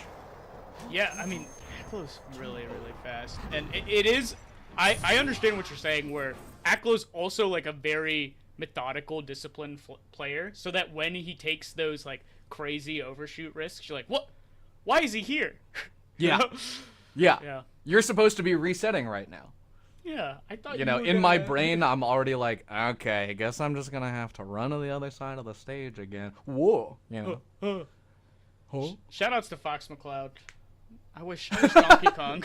I wish Donkey Kong had an overshoot that wasn't like down B. Down B. Or fully charged giant punch. You do get an overshoot. You just have to like do a lot of prep and then also like full hop forward and drift in completely. Yeah, you got it. Yeah, and they can shield it. That was a crazy boost grab. That's that 3-framer, June. Yeah. For those who don't know, the Sheik boost grab, it's where you cancel your running with a dash attack. And then you also grab during that cancel, which extends the range of your grab to the range of your dash attack, which is pretty long if you're Sheik. Yes. If you cancel it on the first frame, it's short. Second frame, it's longer. And third is the absolute longest. Shoutouts to Juicebox, also a big frame 3 boost grabber. That's very hard tech. But it's like the kind you gotta do. The first one is like barely even worth doing. Frame 1 is like, you might as well jump cancel. It's a little bit safer. It's definitely like a please grab. Ooh, I like that. See? Yeah, I like that scrap from Ben too. Like after the spaced F tilt too, he's like, okay, I'm gonna go for grab here. Okay. It's like really good drift as well. Like Ben did a short hop drift away nair out of shield that was really fast as well. That is really, really tough stick movement. Crazy stuff from Aklo. Crazy momentum too. Aklo, like, not doing like a chill and shine, but like an aerial keep your momentum, go out there, rising back air type of shine. Yeah, he's starting to move. Oh my god. Yeah, this is looking like a 3-0. Oh, okay. This is the Aklo I like to see. Like, I like it when he starts to feel himself, because then he's willing to do the crazy stuff. And the crazy stuff, despite looking crazy, oh my god, like the last hit of drill into that follow-up. It looks crazy, but it's good. Aklo and Zane, when they're 3 stocks up, become the best players in the universe. They, like, finally free themselves of fear, and they're like, let me just do something weird. But little do they know, like, the weird thing is so unexpected and seems impossible that it does often work. And Aklo... And also dash attack up smash still works. Yeah, and he's cleaning it up again, because now the game is close. Yeah. Oh! Come on. Look at that! Wait! Okay, Aklo is doing some crazy... You don't... That's like Aklo weirdness, but applied well. Like, he is doing that empty... he's just double jumping in the middle of stage to threaten Sheik on top platform. He's doing a legit vertical dash dance. Oh my god. Oh, nice jab. Yeah, good coverage there. I mean, Ben could take this, but Aklo's gonna play it safe. There's no reason to take risk here. Oh, as I say that, he just eats so much damage. Oh, Ben going for an up B? He's Donkey Kong. It's like when Marth goes wah. Ooh. Wow. Yeah, very early KO there too. Great down tilt into up air. Aklo moving on to winners semis, where he's gonna play the winner of Hbox Ape. Yeah, okay. That's good recognition from Aklo. Also, he's at that spacing where he was like about halfway through the platform, and so when he went for down tilt there, it covers that rest of the stage. Right. That's his own overshoot. Yeah, it's like a tech chase and also like maintaining advantage. Just so strong. Shoutouts Fox McCloud. Shoutouts Fox McCloud. It's a good character. Man, if he wasn't so fun. Oh, I'd be so mad if he wasn't like the coolest character to watch and play.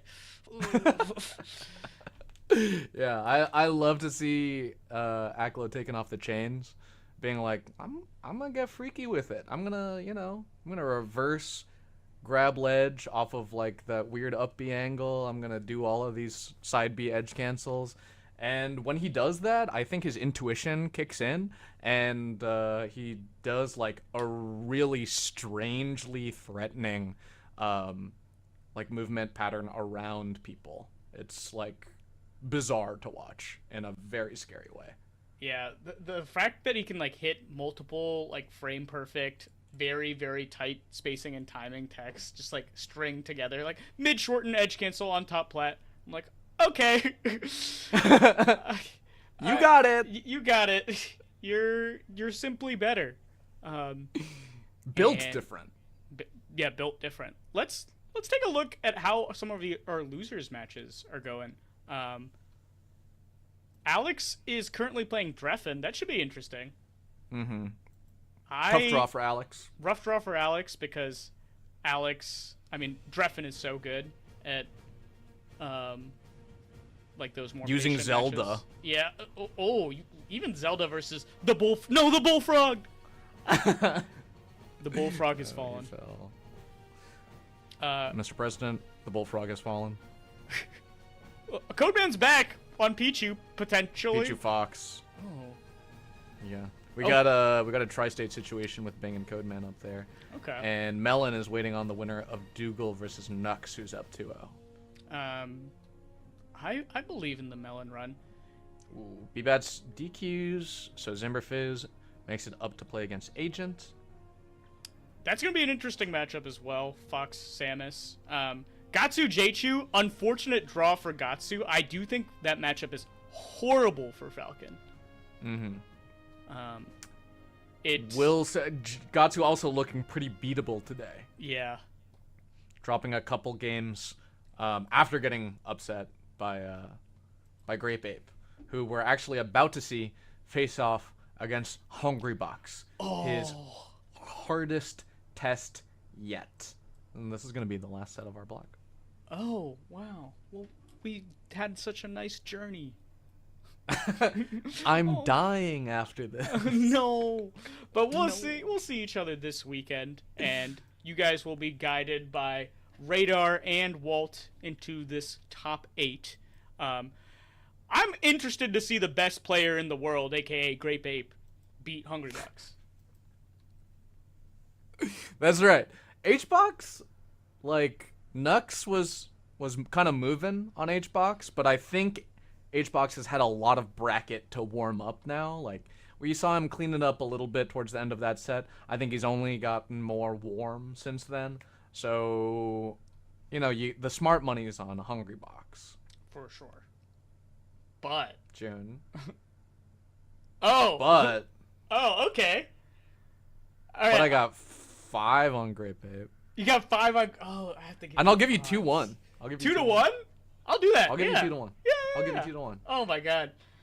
This is gonna be pretty sick. This is a bad bet by me, but I think it's a good bet. I also, in my heart, I really want Ape to win. So I think I'm winning either way. Okay. Nice for you. Yeah, I'm gonna make $10 if Grape Ape wins this. Which is looking pretty good right now. Because he's not taking damage. He still is not taking damage. And he's dead. June, you're a genius. Yeah, I'm a really good play-by-play commentator, I think. That was the smart money. Okay, Grape Ape putting on a ton of damage, and you really can, that is the way of the matchup sometimes. It's, you beat up on Puff, you outspace her, you outspeed her, and then you miss the DI. Yeah. It feels rough to not be on. But also, I feel like Hbox is gonna do the thing that he does sometimes when he... Ooh, never mind. Ooh, never mind. Nice edge guard from Hbox. Maybe we'll see it here, but when Hbox feels outsped, outpaced, sometimes he'll just go to ledge, take a breather, start power shielding lasers. And, I mean, this is part of the reason it's so powerful. It's such a strong reversal there. And off of Grape Ape just, like, not being patient. This is discipline. You need discipline versus It is really, really scary. Not just, like, to not go out there, but after you get sent off, the only, like, outplay at that point with the edge guard that Hbox had set up was just delaying, right? Shine stalling for way longer than you'd really like to, hanging out down there. And this is the scariest player in the world to do it against. Yeah, that was a wild up air back onto the stage from Hbox, then going for the back air. Okay, how does Hbox get this? Just wave dash off back air. That's actually a huge overshoot. You don't think Puff can cover that much range, but big drift. Big drift on that balloon. I agree. I think that his aggression has become a lot more potent when he does mix in the go to ledge campy. Right? He can highlight the differences because like Hbox has been talking a little bit about like screw everyone else, it's my time. Like I'm gonna camp the ledge. I don't care what anyone else says. I don't care what you guys think. Like I'm just gonna like make this game as degenerate as possible to win. But actually, I think that only camping, you lose a lot of the potency that comes with it. And that instead, Hbox gets a lot of really good unpredictability, and so therefore more openings and gains when he does get aggressive. You know, something I've thought about in commentary when Hbox is playing a Spacey, we always tend to commentate from the Spacey's point of view. Yeah. I do that against any player versus Hbox. Yeah. Just out of habit. From 2016, him being number one around then. It's like this is the player to beat, and everybody else is trying so hard, and he's dead because Hbox hit him. Oh, good. I'll do that Hbox. in a Puff Ditto. You'll do that in a Puff Ditto, at Puff Ices. I'm always thinking, I'm not Hbox. I'm not Hbox. Yeah. But what if you were? Hbox is wave dashing forward. Uses a pound to overshoot into the platform. Okay. And I think for that set, you're trying to be. I'm trying to do it. Another pound off the platform. Okay. Grape Ape, good reaction on that. Not able to find much more for a confirm. Ooh, tricky.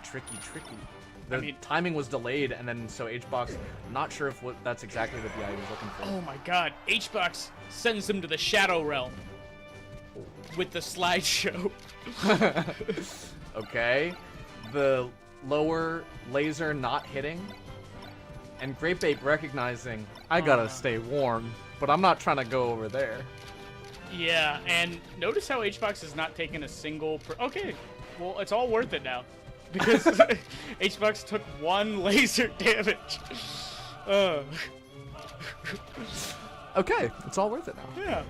Oh, great grab. Ooh, wiggle out back air, surely. Oh, well, he was at 22%. Maybe not. But that was, I don't think a lot of players do immediately an aerial out of that against Puff. Oh, potential. Ooh, tried to read a roll in, but Ape's playing well. Keep building up the damage, and then you're getting to stray back air kill territory, and that's gonna be very. And then rest is on the table again. Uh-oh. Oh, man. Oh, man. You're now entering No. the clutch zone. No. I see Armada it. loses these. I see it. It's gonna be spaced back air into grab Ape's jab. Oh. Okay. Oh, can't get the hard hit. Puff living at 162 on Stadium. That's not right, folks. Oh, brother. Oh, brother. And Grape Ape knows how much danger he's in. Yeah, this is so scary. And Grape Ape wins. Wow. I like that. That's very Mango-esque. Is just sort of putting shallow hitboxes out, and then on one that you have a relatively confident read on, going for a falling up air. So it has that kill power without being too laggy. Can also hit Puff if she's in the air, kills in the air, which up tilt is not going to when it's like an aerial hit instead of a grounded hit. The double grab. Ouch. I think possibly even DI-able. Yeah, the rest. We're going full circle, because I think Hbox was the first set we commentated versus Nux, and he missed the second throw DI. Oh yeah. It's hard, okay? Yeah. Because you wanna do it as the throw's happening. Yeah. But it's fast. It's Ooh, fast. I can't believe that Grape Ape got that grab. Okay. Got another one too. That actually kills at 89. That was really, really good percent recognition. Is Grape Ape a robot? Grape Ape has really strong matchup ideas and flowcharts versus every matchup we've seen, which are 3 different matchups. 3 different ones. Very, very different. Different weight spreads as well, like fast faller, oh yeah, heavy, midweight, light, floaty. That's actually pretty crazy that we have the full spread of not only weights but also fall speeds. Yeah, you could not play 3 more different characters. Oh my god. Oh. And Hbox is stalling a little bit. This is the time when it works. Yeah. So it actually, I think Grape Ape was confident with the knowledge of, hey, I was a stock ahead in that Stadium game. Yeah. Not so. This is unfortunate because it seems like both games that Ape has lost, because he's going to lose this one. He gets a little impatient by Hbox by the ledge, and either SDs or puts himself in a horrible situation. And dead. From an ego perspective, it's challenging to play these kinds of games because you die in a way that's your ego might say, oh, that's stupid. That's it happens. dumb. Up throw rest. That's stupid. Whatever. And then you SD at 0, and your brain also then goes, I kind of wanted to do that. Yeah, I kind of wanted to do that because this doesn't represent me anyway, and I just want to move on. Self-sabotaging. Let's write it off. Yeah, I shouldn't try because failure is already guaranteed. Oh my god. So it's hard to come back from that. I'm not saying Grape Ape did that. I'm saying that's what is typical to happen, and that's what's really hard about making comebacks. And so taking a stock really cleanly at 78% after the hit it is a really critical step in Grape Ape's victory, which will make me richer. Oh yeah, it's not gonna make me richer, but something I think is quite good for Fox, among many things in this matchup, is his counter picks. And Grape Ape had FD. They have Yoshi's, as we see. Very, very early kills. FD's like the more neutral heavy stage.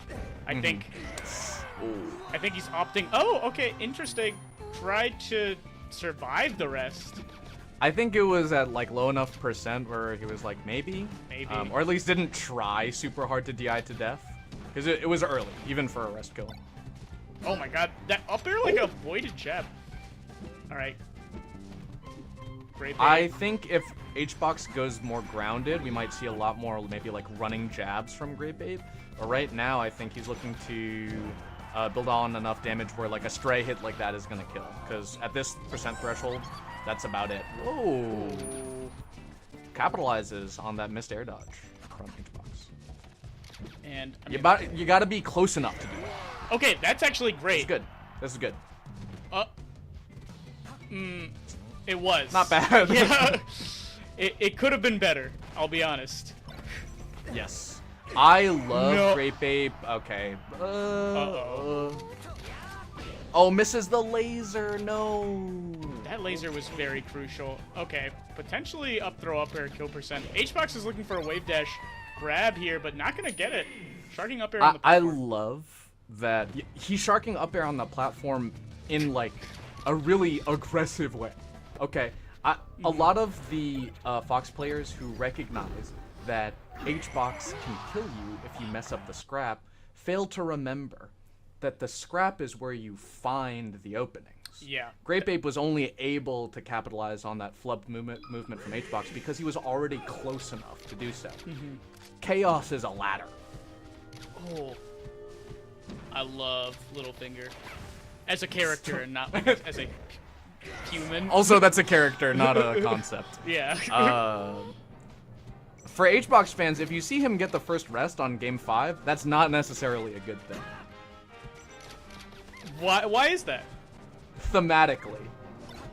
Oh, because he needs the comeback. He's better on the clutch. Okay. I tend to believe that people who pull off comebacks are also chokers. That could be it, because they don't have the ability to just win when they're up. They need their backs on the wall. They want to prove people wrong, regardless of that's winning or losing. The question is, would Hbox even get DQ'd for stalling? Does Ohan have it in him? Not even saying. Do the TOs, like, will the TOs do something, like, poking fun, like, that's kind of fun, right? No, directly, does Ohan have the cojones? Oh, Ohan, do you see what's going on right now? Is this fair? Does Ohan have the backbone to do something about this?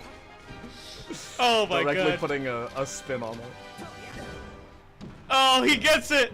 Alright, Yeah. I think what's typical, is it 60? 50, 60? I feel like it's lower now. It might be 60, but could be 40. It's not 30. It's not 30. It's not 30. All right, we have time because of this match. We have time to look at the rule set. No, but I think there's that grounded up tilt that we were talking about.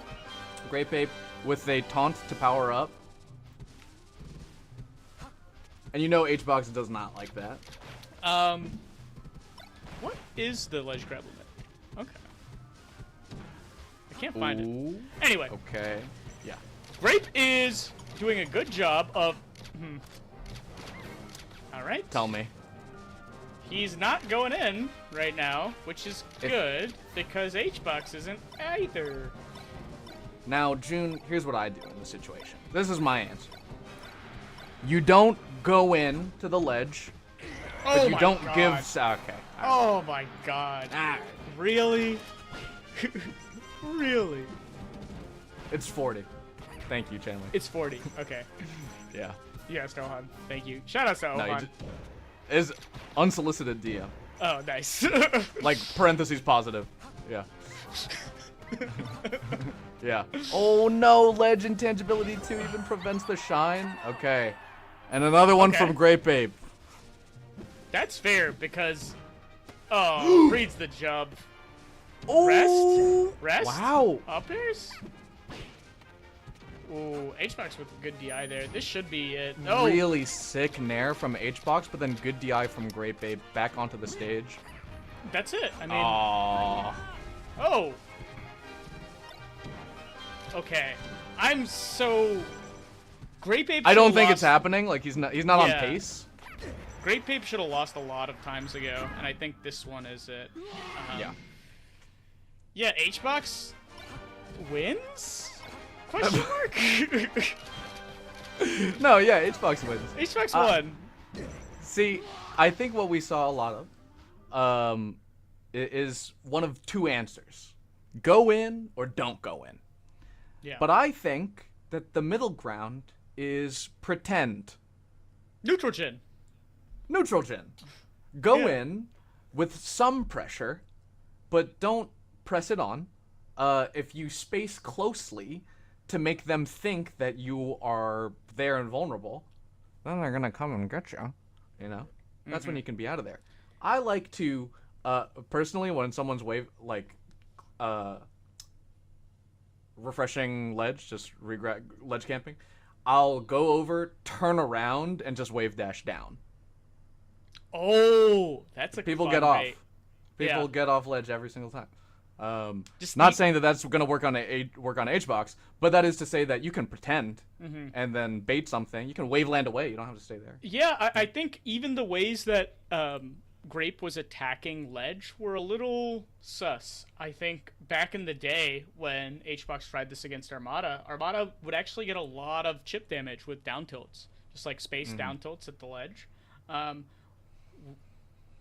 Yeah, we saw just not as good challenging on the ledge, but that is going to lock in our top 8.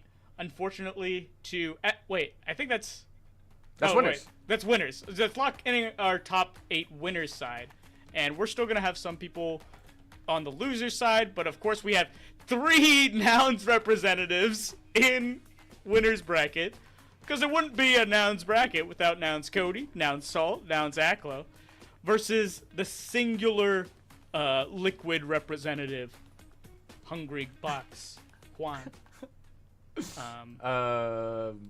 Meanwhile, in losers, I believe we have a few people that we're waiting on. Let me check out that. So yeah, just a few matches. So our losers top 8 is not solidified. Could be Drephen or Preeminent. Could be Bobby Big Ballz. Could be Bing. Could be Agent, because Agent did beat Zimberfizz. Right now, wow. and J2 beat Gahtzu as predicted, and is now playing. What was the set count? It was 3-1. Oh wow. Okay. Yes. But yeah, that's gonna be it for us. We are going to be joined by Radar and Walt after this. Jorge, as always, I had a blast. Big shout outs to Nouns. Check out the Nouns rounds. Check out Matcha, ! Matcha in chat. Final thoughts, Jorge? Watch Supernova this weekend. Watch the rest of Matcha Cup tonight. Watch over yourself and watch over the friends that you have. All right. We'll see you guys in a bit with that top 8. Don't go away.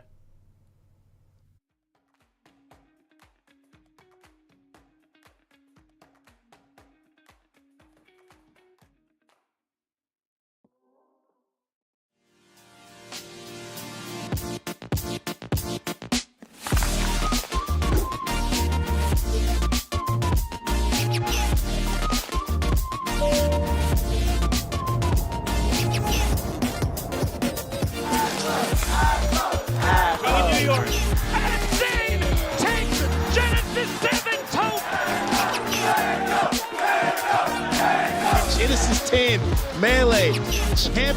James Moose making history today. He wins the Cup of 2023, resetting the bracket.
Welcome back, ladies and gentlemen, to the Matcha Cup, and it is turned down for Walt. You're joined by Radar ssbm. I feel like we're going back to our roots, my friend. It really is that. We're taking a time travel all the way back to, oh my God, like 2020 and 2021. I was just talking about this today. It's cool to be here, man, doing an online tournament. I know you were tiling your patio today, so you've been hard at work, so hopefully you're ready to talk about some cool Melee.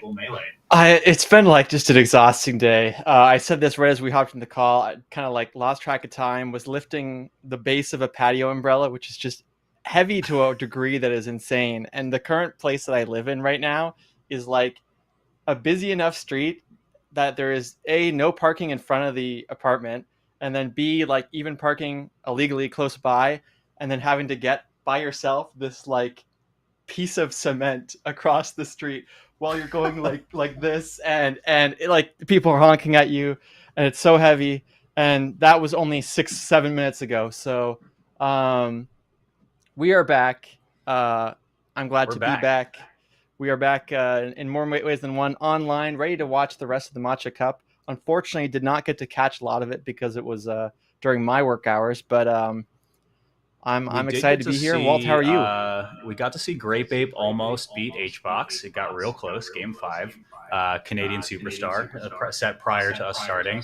And I think we're actually ready to start our first match of the day as well, if I'm not mistaken. Our top 8 winner side has already been locked in. We have Cody, Schwab, Aklo, Salt, and Hbox, not exactly in that order. Our first match is going to be Cody, Schwab versus Salt. Wait one second. And yeah, I mean, overall, I think it's going to be a really great tournament. Of course, we got 250 USDC on the line, so we're always happy to see that. A little bit of stakes coming up for Matcha Cup, but it's good vibes all around. And yeah, I mean, these brackets always seem like very well-rounded and like pretty stacked on the top end. So this is cool to just see like a top 8 that we would expect to see from like a LAN. Yeah, no, absolutely. I just wanted to check in with production to see what they were asking, because I couldn't hear them over. I know they said something to me, but just trying to get my setup set up and get the bracket ready and everything. I have my little. This is probably a new setup for you to see. Actually, we haven't commentated, I think, online in this new apartment. So, what are they saying in the? So I have like I'm gonna monitor mute for now because I've been told that apparently I'm echoing really bad. So I apologize to anyone tuning in right now. Oh, no worries. I'm sure they are understanding in terms of production issues or like not production issue, but yeah. So I don't think it's on my end, but if that is the issue, let me know. I can happily put in headphones. I have a dynamic mic though, so it really is not very sensitive. I don't typically have feedback issues. I'm just trying to pull up the bracket. I guess that would be exclamation point bracket. I want to have in the background. I've got this TV, and so I'll be able to just quickly. Anytime you see me turn here, I'm looking right at the bracket, which is a little bit out of frame in the actual broadcast. But hope everyone's doing well. I think, let me see what we got here so far. East Coast looks like it's already well on its way. I'm seeing Cody over Preeminent, Cody versus Salt coming up. Salt 3-2 over Bobby is not like super surprising. I mean, at least were roommates. I don't know if they're still roommates. Grape Ape taking Hbox to game 5 is kind of crazy. Hungrybox Aklo is like the online classic. Aklo Ben as well. So quite a few good sets. I think Cody versus Salt could honestly go. They are guys. I know you're saying we can't diagnose if Walt is echoing, but like I'm gonna try to talk, and maybe they can tell me now. But yeah, I'm just getting messages from production, so I don't know what it could be on our end. I do doubt it's me, but if you want to try, like I can just plug in headphones if production wants to let me know. Yeah, I'm not sure how I would be sending my Discord audio, but Many in chat want to know my opinion on gooning. I can't answer that question here, but just shoot me a DM and we can talk about it later. Yeah, so I mean, I'm excited to see Aklo Hungrybox. The last time I remember commentating that was Gallant Melee Open, one of them, the fall, the summer. They're all kind of similar in terms of my memory, but I remember there was a set where Aklo really, really close to winning gets, like, I believe reverse 3-0'd into then getting 3-0'd again, or was it 2 game 5s? I'm trying to remember, but that's definitely a set that I believe was very, very close. And what I remember from the set quite distinctly, even though I don't remember the set count, is when he was playing the set, Aklo was camping top platform like an insane amount. And you actually pointed out, Walt, that like I don't think he should be going to Stadium or FD even, because the top platform strategy was working out so well. And they have probably played since then, but I don't recall a set that they have. So, like, you know, someone in the chat who has access to the stats on the fly maybe can kind of pull that up or something. But I don't remember them playing in recent memory before that set. I'm sure they have, though. What was the set that you were talking about again? Just that was like probably like a GMO from like a year and a half ago, maybe would be my guess. I'm gonna ask once again for chat if anyone's listening, if my is echoing. I'm not sure if it's your mic picking it up. That's what production is messaging, but it seems like we're good. I'll just go headphones. But yeah, in the meantime, while you do that, so to answer that question, they have Aklo and Hbox have a really weird set record in that it is Hbox favorite, of course, but I think there is some level of recency bias that exists between these two players. And also that's factoring in like online events. So like Aklo 3-0'd Hbox at the last Matcha Cup. That was a combined coast bracket, but I mean, they're both East Coast, so it doesn't really matter. But then on the flip side, Hbox 3-0'd Aklo at Gomelex. So I don't know. I feel like these two can have like pretty back and forth sets. It really depends on who wants to dictate the tempo.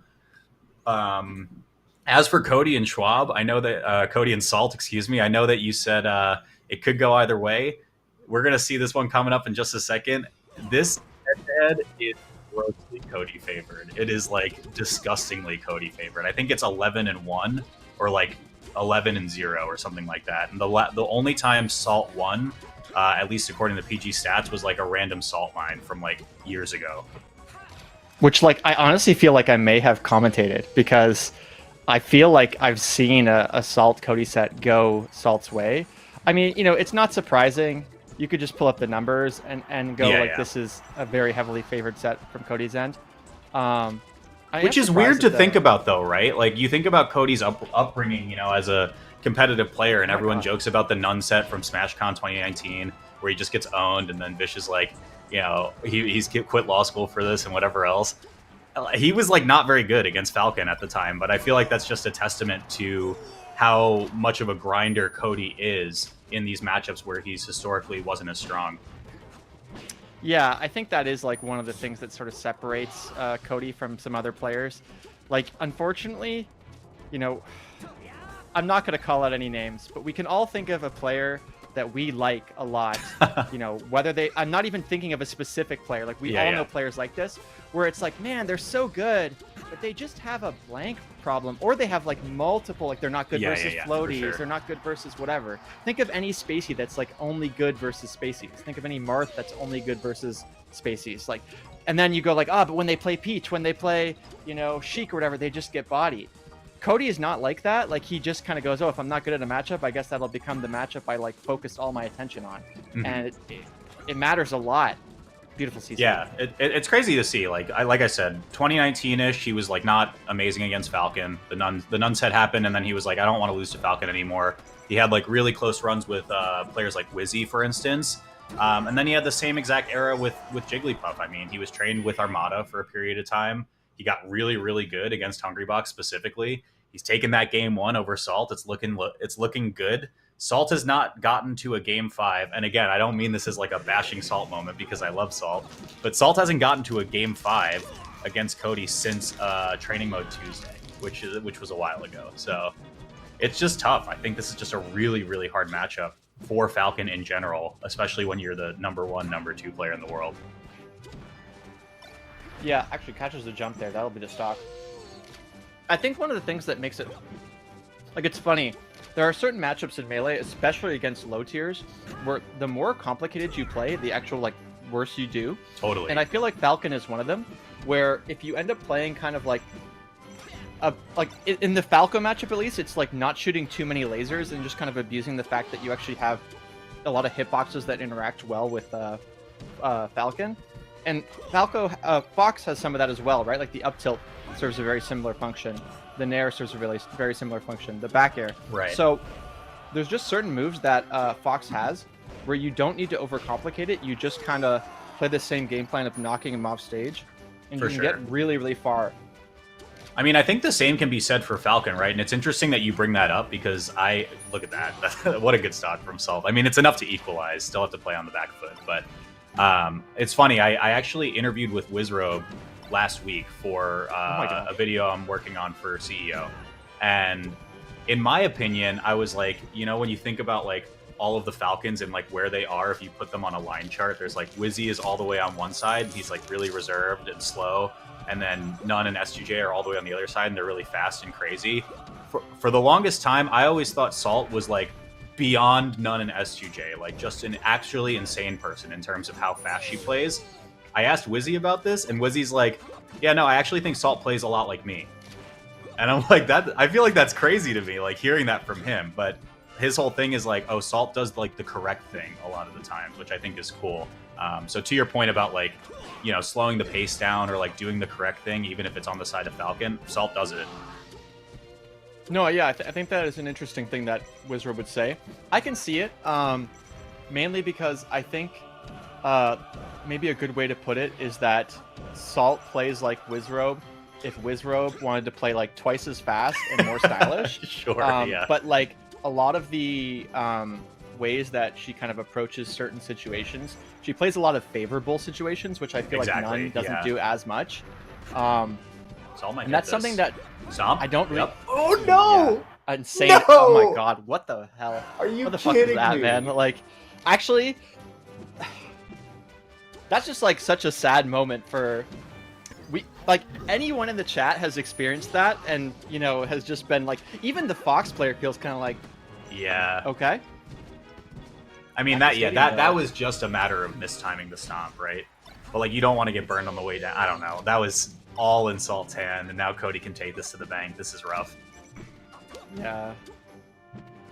But, yeah, so, like, one of the things we're seeing more and more in general is, like, more and more players are kind of having to adopt, like, play the good situations more.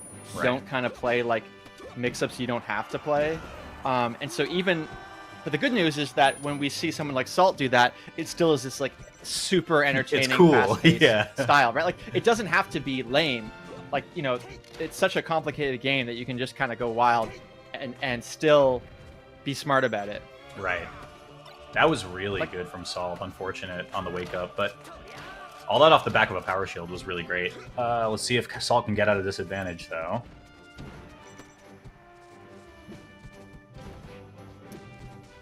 Both of them, like, getting a couple knockdowns, but not really being ready for it. Cody kind of doing these nairs in place a lot to catch Salt drifting in. The jump callouts, that was great. Great. Salt doesn't get it, though. I think looking to reverse. Really good zoning from Salt. Like, this is where, again, the shades of Wizrobe might kind of be what you're seeing. Like, playing the corner really well against a character that, like, is harder to play the corner well against because Fox is just so explosive, right? Like, as is Falcon. That's why the matchup doesn't tend to look as positional as like a floaty matchup, but you still can play it that way. It's just like a lot faster pace to do so. Yeah, for sure. Salt's a little bit overzealous there, going for the ledge. Wow, Cody got a tech on that too. That's gross. It's actually kind of crazy. The fact that he was even expecting the up air or reacting at the very least. Good SDI to grab ledge. Let's see how Salt gets out of the corner now. Kind of a weird nair for Cody to just jump in, but Fox ledge invincibility honestly is something that to me lately, Walt, it's starting to get me. It's getting me a little mad. Like it's just so ridiculous. The better you get at this game, the more you realize like you just cannot mess with him on the ledge. It's actually crazy. Look at how fast Insane. Salt is playing though, like really putting Cody in the back foot, but the knockdown is gonna silence that anyway. That could have been stock right there. Cody had it on lock too. Slide off on platform as well, yeah, because Salt has had enough. I mean, I don't blame her. Like I said, I mean, Salt, incredible player. I feel like Cody has significantly locked in when it comes to this matchup, and it's such a favorably weighted character for Fox to just like go ham on. You take a player like Cody in that position, and he's gonna learn it to a T. It honestly reminds me of it, you know, the movie Castaway, where he's trying to like make fire and he's desperately like putting like little sticks together and blowing on it, and it kind of gets going and then it gets extinguished immediately. That's playing Cody, man. You're like, oh, I got a hit, and then he slides off and hits you, and you're like, man, I guess I'll keep trying. I'll keep trying. Yeah, and that can get pretty disheartening no matter what level you're at. You kind of feel like, okay, I've got this thing that I'm supposed to do that's gonna work, and then you do it and it doesn't work, and you're like, should I do that thing again? That is normally good. Yeah, it feels like it's not, even if it actually was good. Like, change that situation even slightly and it works out for Salt. So you can't second guess yourself, but that's what happens anyway, because you're just like, what the hell's going on here? Oh, it's so hard. And like you said, in a matchup that's as fast as that, you really are like planting the seeds of doubt left and right, and then you're like, oh man, like what is actually safe in this matchup? You know, what my muscle memory has told me for so long. But I mean, not the end of Salt's run at all. That was winners semis of top 8. So Salt will get a run through the losers bracket. I'm just checking bracket. Maybe we can get that up on the screen in a second for what Salt's losers or elimination bracket path will look like, because I don't think it's I'll pull that up now. So I saw people asking about the manga. I will talk about that in a sec. But so Salt is trying to find. Okay, it's loser of what would be CL. So we need to find loser of CL. This is great because both of our monitors are to the left that have our bracket on, so we're both just looking in the same spot too. But we see it on screen now, so it will be the winner of locked in Grape Ape and Ben. Winner of that will face off against Salt. We're still looking to iron out the rest of our elimination or lower bracket at the moment, and I think we're going to do our next winner semi set in just a moment, which you had talked about before, Radar. That's Aklo versus Hungrybox. Yeah, this is one of those where like I actually think it might be 50-50, if not favored on Aklo's side. I feel like I think online, I would say. So I think the way Aklo plays requires you to be very, very patient, which we associate Hbox with patience, right? So like, of course, Hbox is going to do well there. But I feel like one big difference is that like Hbox on LAN, you know, literally see me on LAN, is like more able to be kind of completely dialed in and completely focused and completely able to go like, I will sit on this platform and just back air and not interact with you. I do not care. And against people online, he plays way more impatient, like not a little bit more impatient, like a lot more impatient. So, you know, it's no longer unstoppable force and movable object. It's, you know, unstoppable force versus a very frustrated, impatient object. And but also a very talented one. So it still could go either way. I don't know. Like, I think, Hbox Online has always been this like weird enigma to me, where we have seen so many chips in the armor. You know, whether it's Harry Poggers or, you know, even just a couple around earlier, right? Game 5 versus Grape Ape. Grape Ape was on a insane tear, all things considered.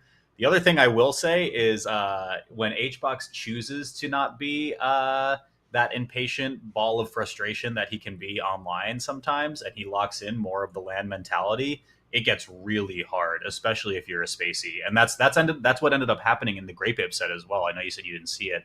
Hbox. Okay, but I'm not hearing you for some reason. Can you just talk for a sec, Walt? Yeah, blah blah blah. Okay, I could hear you. Never mind. Okay. Yeah, so all right, we're good. So continuing my point, Hbox, this is why the whole meme of like he only loses when he so chooses even came about, is because it kind of feels like when he plays the way that we all associate like championship day Hbox, then he looks like what we're all used to. And then for some reason he just isn't that a lot online, but he can kind of pull it together. But of course, from his perspective, like getting into that phase, like flow state, whatever you want to call it, is clearly a little bit more difficult than we might think. So, it comes down to like how badly do you want it, and hopefully he wants it pretty badly, but not so badly that he's taking his time, so to speak. Yeah, I mean, it's a really interesting situation for a player like Hbox, right? And I think there exists a quote somewhere.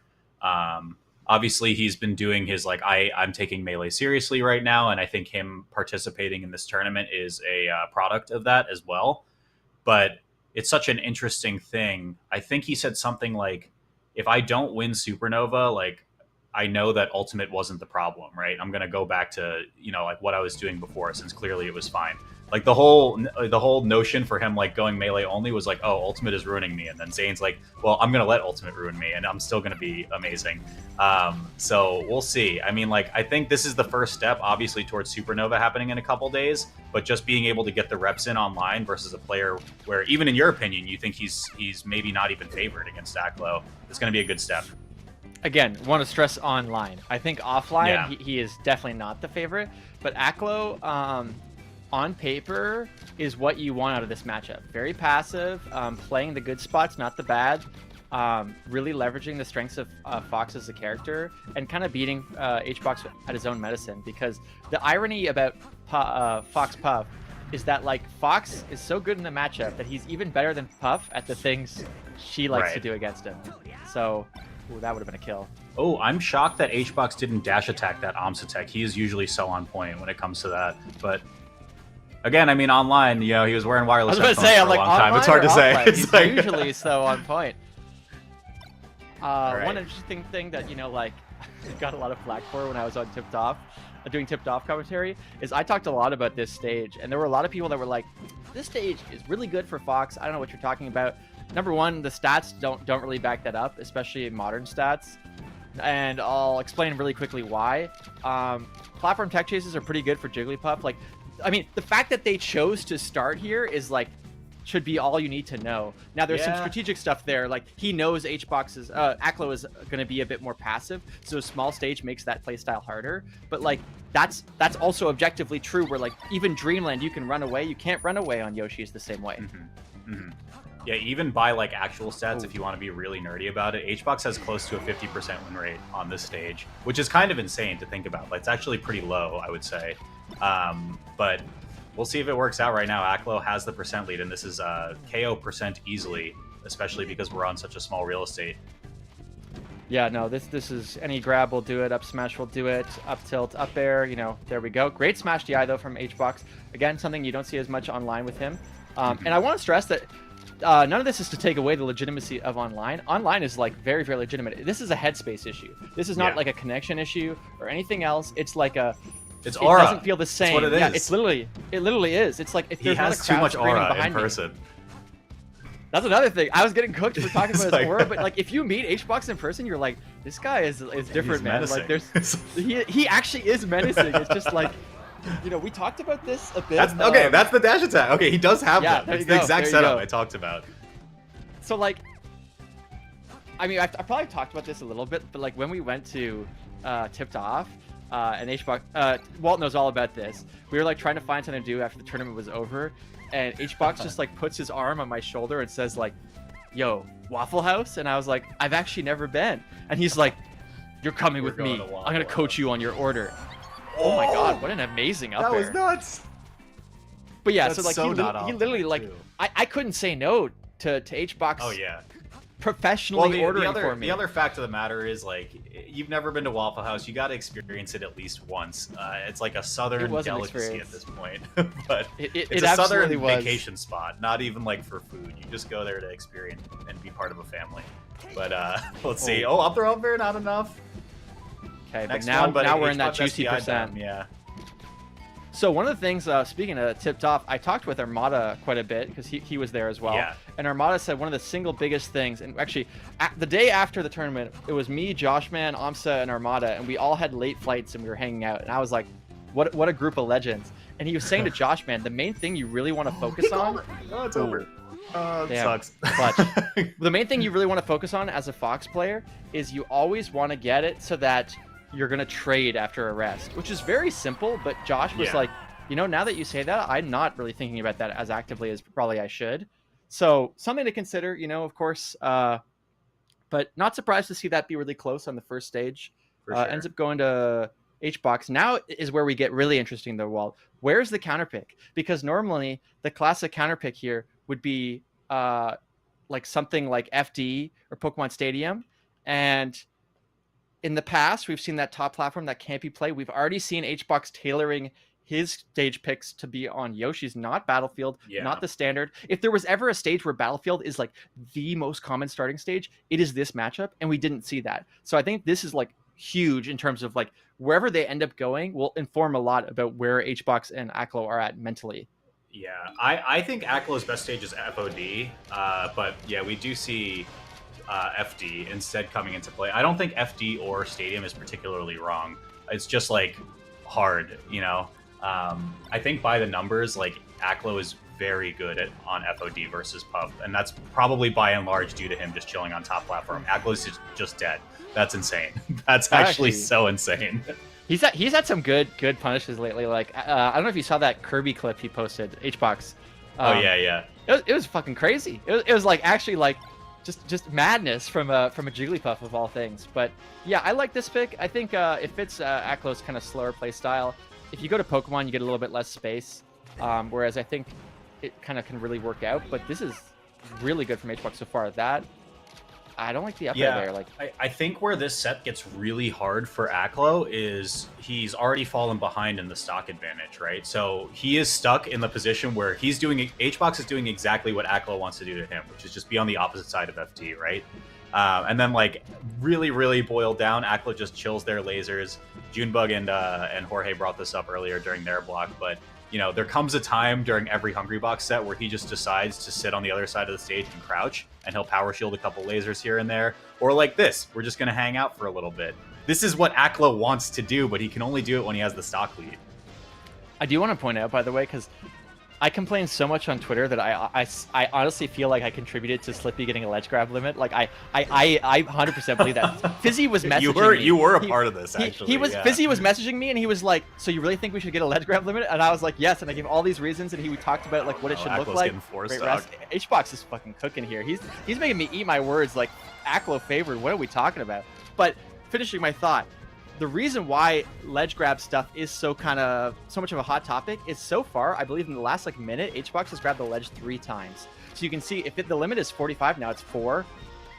There's a 5th one. Like you don't actually grab them that quickly, right? Like it's not, this is 6 now. Like we still have loads of time before that becomes relevant. 7. I'm glad you're bringing this up because there's zero universe where Hungrybox is listening to our commentary while he's playing. I know this to be true. If this is not the case, then you know, whatever. You know how many he got in the Grape Ape set? 46. He almost lost actually to Grape Ape because the ledge grab limit was 50. He was very close. But damn.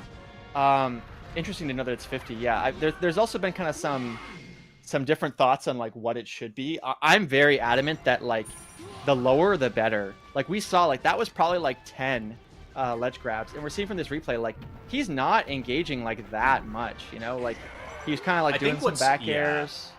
I think what's hard is that like when you have a stage that's as horizontally wide as FD, you don't necessarily have to force ledge interactions for something like that. Oh, of course. We saw so many positions, like I said before, where Hbox just sits there, crouch, power shield a couple lasers. Obviously, you have to play like the projectile mix-up at that point, but it's not something where you like need to make it a ledge interaction. Aklo is also like playing into it, admittedly, like because he kind of has to. He's playing really far behind. So maybe if the tempo shift changes in this game and Aklo takes first blood, we'll see a different tune. Yeah, I think the point about who takes the first stock is pretty big. We're seeing Aklo still kind of play pretty slowly. So much so he's entering a different dimension for a second there. But I also want to like clear it up because sometimes when you're talking really quickly on the fly, it can be hard to kind of truly capture what I'm trying to say. I'm not trying to say that Hbox is playing like super campy. I mean, obviously right now he's playing slow, but he's responding to Aklo doing that. It's more just that like when Hbox chooses to play kind of campy, it doesn't even always mean like that much of a ledge interaction. Like this last 10-20 seconds, have they grabbed the ledge once? Like no. So yeah, this I think is maybe why the ledge once, grab limit but... doesn't need to be that high at all. Like we've had tournaments where it's like 60 or 80. It's ridiculous. Yeah, this is hard. I mean, like, I think to your point that you made earlier, right? Like this is also part of the reason why Hbox is considered such a strong player on LAN, right? Because if he decides to do something like this and you're sitting next to the guy in person and there's a crowd behind him, you know, firing him up and stuff, that's only going to make him stronger, you know? To be able to do this online, maybe it's hard. Maybe there, you know, that's why he's so aggressive. He has to fight the mentality to be able to get through that. Ooh. But all that said, and you make some great points, we got kind of the answer to your question. What does Aklo do with the lead? This is the first kind of like really meaningful lead of the set since he's been kind of back against the wall, and it might just be turned equal here. I don't mind the dash attack. You know, you're not really going to get enough time to get the grab out, but it doesn't end up working. Just a little slow there. I like how he's playing this, though. Like, one thing that I always wonder is, like, oh my gosh. Oh, okay. I love the way Aklo does these little things. Like, that wasn't a taunt in the purest sense, but it was a taunt. You know, the little back, forth, back, forth, back, forth. Yeah, but this is where Aklo can run away with it, right? Literally run away with it. You go to the other side of the stage, and he's just hanging out. As soon as Hbox goes in, he gets power shield there. He does an air-to-air with his own nair. The biggest thing is, like, if Hbox takes stock right now off of an edge guard and then is, like, in a position where he can find another one near the ledge, then, like, yeah, we're talking about a different story. But Aklo's never, ever, ever gonna give that to him. Look at that. Speaking of never, ever, ever, has he ever four-stocked Hbox? Because it doesn't look like he will here. Right now. But like that would be pretty impressive, honestly. Yeah. So, this is one of those things too, where like, you know that like meme where it's like a bell curve, and there's like the dumb guy, and then the intermediate player, and then the smart guy is just like the dumb guy. Do you know what I'm talking about? Sure. Yeah. So, I feel like. Dumb player, beginner player doesn't care about center stage. Intermediate player is like, center stage is very important, which it is. And then we watch this set, and they're both kind of just running to the corner, nah. and then run. They're like, it's a completely abstract concept that no one seems to care about. And like, I'm just sitting there furiously in the middle of the parabola, being like, no, Hbox, the corner is bad. Like, you know, so I don't know, man. Fox ledge dash too. Fox ledge dash for sure. That in a nutshell. So this is weird, right? So you said we started on Yoshi's, so this is already weird from the jump. Oh yeah. That means like, is Battlefield a good counter pick in this situation? Yeah. That's where we're going. Yes, for sure. That's where we're going. Like, because it's like, I don't. Oh, he is going to Dreamland. I was gonna say, I don't know if you want to go to Dreamland, because look at how slow Aklo took it. But I mean, like, so much of this is like a war of attrition. Like, if Hbox finds first stock, then Aklo is the one that has to really initiate from here on out. I think this is a mistake. Like, you know, obviously, I am not Hbox. I don't have the knowledge that Hbox has. You know, I've been kind of wrong with this set, but I don't know. We watched the campiest game ever, and then we go to the classically good stage for Hbox. But in that Gallant set that I was talking about, this is where Aklo was getting a lot. Right. Because one of the things that he was struggling with is challenging Puff vertically. Like, we saw Puff would kind of do these little hops on the side and then just kind of do some back airs and then back to ledge. Now you have platforms to help you with that. So how does he challenge Fox vertically, like he has an Hbox? RTC, nice. Okay, you do really good. Is that enough for a trade if you charge? Yeah, it is. With the charge, yeah. So Wispy making that look like, okay, it was close because of Wispy, actually. Yeah. It was kind of scary to think about. But yeah, I think you're absolutely right. It's like, the weird thing about this is, like, when Puff is playing, you know, top to bottom on top of the Fox, it's kind of hard unless Aklo reacts to it and plays the air-to-air. But Aklo now gets top platform to basically just be like, I can sail out a bear, or I can just jump to another platform and reset entirely. And it's really hard for Hbox to play vertically, like you were saying before. Yeah, it's so much just about, like, I mean, your point initially about the lead, it's so true in this matchup. And like, right now, percents like don't really matter here. Like Fox gets a kill off of like any major opening. Puff gets a kill off of any major opening. So it's more like that stock lead is really what we're looking for. In fact, we're actually seeing Aklo not really laser that much because he's like, if I get an up throw up air, I can still kill. So you'll see him shoot like 1 or 2, but he's kind of thinking, do I really want to get that off the table? Not really. Yeah, and I mean, this is like we've been talking so much about platforms having like a huge impact that allows Aklo to escape in that exact situation for free, pretty much, which is nice. But like the same principles as the FD game still apply, right? Like Aklo is able to just do dash tents on one side of the stage and react to what Hbox chooses, whether it's commit to jump or otherwise. This is like a must convert, but honestly, really good punish from Hbox, but really good defensive play from Aklo. The SDI in on that forward air to be able to kind of not land nearly as far off helps make that much more difficult, but good in air. Ooh, slow get up, but doesn't get punished. Yeah, kind of because he went all in on the forward air. Aklo just is like non-reactive to this, I feel like. Okay. Let's get clipped out of the sky there, so it's relatively close, but like you said before, I mean, percents are kind of like a non-factor once Aklo can get to a certain threshold right here. Oh, that's very close. I was looking for jab reset. Speaking of the trade stuff as well, not currently a trade right now. 37, like that is not fully charged up smash, not going to do it. Now we're talking trade. Yeah. So again, we're going to see the lasers kind of building up to around like 85-ish, and then like technically it's like 90-ish, but that's when you're going to stop doing the up throw up air. Already he's probably thinking like not going to do as many. Yeah, we're kind of nearing the end. Right. And then if you do get like a solid hit after that, then you start to kind of go more into these like up tilt kill percents. Okay, yeah. Up throw up air, second hit as well. So here's the thing that I saw in this stock as well. Hbox is starting to try to predict Aklo going for illusion ledge cancel on top platform. So he's reading drift to try to call that out. But what's hard is that Aklo could even like theoretically just trade with like a back air, and that's like a winning exchange for him in that position. The other thing is that calling that out is like Puff doesn't have the good vertical mobility, right? So it's like it is the most committal thing if you're like, he's going to go to top platform. I'm going to use 4 jumps to get up there, or like 3. Like it's a lot of resources to expend just to be like, I'm going to challenge that. And then all he has to do is shorten or something if he sees you hard committing. So it just shows like the Omsa tech once again.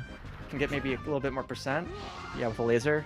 This is where it gets dicey though. It could all be for nothing. That's the hard part, right? It's your mining meme. You're just one grab away from getting getting a stock right there. Aklo Shine gets him out of trouble. Okay, a little bit more percent. 55. Okay, 63. Already, this is a big difference. Like, I think we're just outside. TK. Oh no! My gosh. He heard us. It's over. Oh, okay, it's over for Hbox. It's over for Hbox. Okay. Oh my goodness. So this was the set I was expecting, like a close one. It looked like really dominant for a while. So what are your thoughts on the Dreamland pick? Like it didn't turn out that bad, one way or the other, but it didn't look good for Hbox. Yeah, by the stocks, it didn't turn out that bad. I think just by the way we are evaluating the tempo of the game, it looked not fun to play. You know, if you're in Hbox's position, you had said before, like you're hard committing basically to just get like a singular read if Aklo escapes the top platform. It's hard. So I represent the question once again as we're going to load into game 5. Is Battlefield a good counter pick for Hbox? I think the answer is maybe at the very least. Honestly, maybe he runs it back to Dreamland though. He does. I expected this now that I saw like how close that game was and how comfortable he is in Dreamland. Yeah. I think the main thing he's thinking is just like, I just need one wet rest or something. Like he didn't get a single like momentum shifting rest where it's like at 20 or something. And if he gets that, I think the game looks very, very different, right? You know, that he ends up with a stock lead, doesn't lose, like so. Yeah. Now obviously, I mean, it's hard playing really well. Think about how many rests Hbox got in that last game, or like attempts, right? It was the RTC on first stock, and it was the miss at the end. That was pretty much it. No, exactly. Like it's because Aklo hasn't been given it to him. Yeah, I think like the windows that Hbox could look for rest punishes were something like that, where, you know, at the end of game 4, Aklo misses a wave land and then gets grab punished, and Hbox just misses rest there instead. Or in the situations where Hbox was scouting out illusion. This is huge. He fast fell. Oh my gosh. That was great. Just barely doesn't get clipped by the pound. This is another thing, like ledge grab limit. There's just one ledge grab limit, right? So one ledge grab. You can go up and try to down tilt this, but like now we got 2. The little laser. Ooh, the fake lasers. I love it. Yeah. I mean, surely you just run up down tilt this. I guess he's saying I don't really want to interact with that, and then Hbox going, okay, fine. Yeah. The mental like conversation that goes on here of just like, you coming, bro? You coming? Oh yeah, you think that someone means some shit when they say lol in Slippy chat? Just try to do this. Try to be in their shoes for a couple minutes. No stock? Wow, Hbox doesn't punish that? Huge flub. Huge flub. Like, you got to get that. Yeah. It's like, might not cost him if he can kind of close this out. 116-14 is enough to just... What is bro cooking? What is that? What are you doing? Gosh. Wait, the conversation's over. It Aklo signed out of AOL, dude. Aim's done. I mean, honestly, it's... I mean... He tried to do shine turnaround, I think, like, waveland off, like, rising back air or something like that. Or maybe, like, steal ledge away. Like bro was cooking nothing. I'm sorry. I don't know why you would do that. I don't get it either, and I feel like it's pretty clear that, like, if I'm Hbox, this is my thought process. He has not demonstrated that he has an answer to ledge, so if I have the lead, I'm just gonna plank ledge, right? At least a little bit, because we just haven't seen that yet. So again, how does Puff cover that without like really hard reading it? And if she commits to top platform, he gets back to center for free. It's a really good option for Aklo. Puff, like Fox players should steal that for sure. I can't believe Aklo did full hop cross up nair into Hbox facing the right direction. Like, that was a very easy shield grab. I feel like the you know, the fates are telling me that this is a Hbox win. I don't see, like, it feels like he's totally controlling the pace. Aklo doesn't seem like he has great answers. He's kind of got like that one escaping side B, and he's like, yeah, that's kind of it, you know, like, so. Yeah, I mean, if he can force a couple more scraps, then it's definitely doable.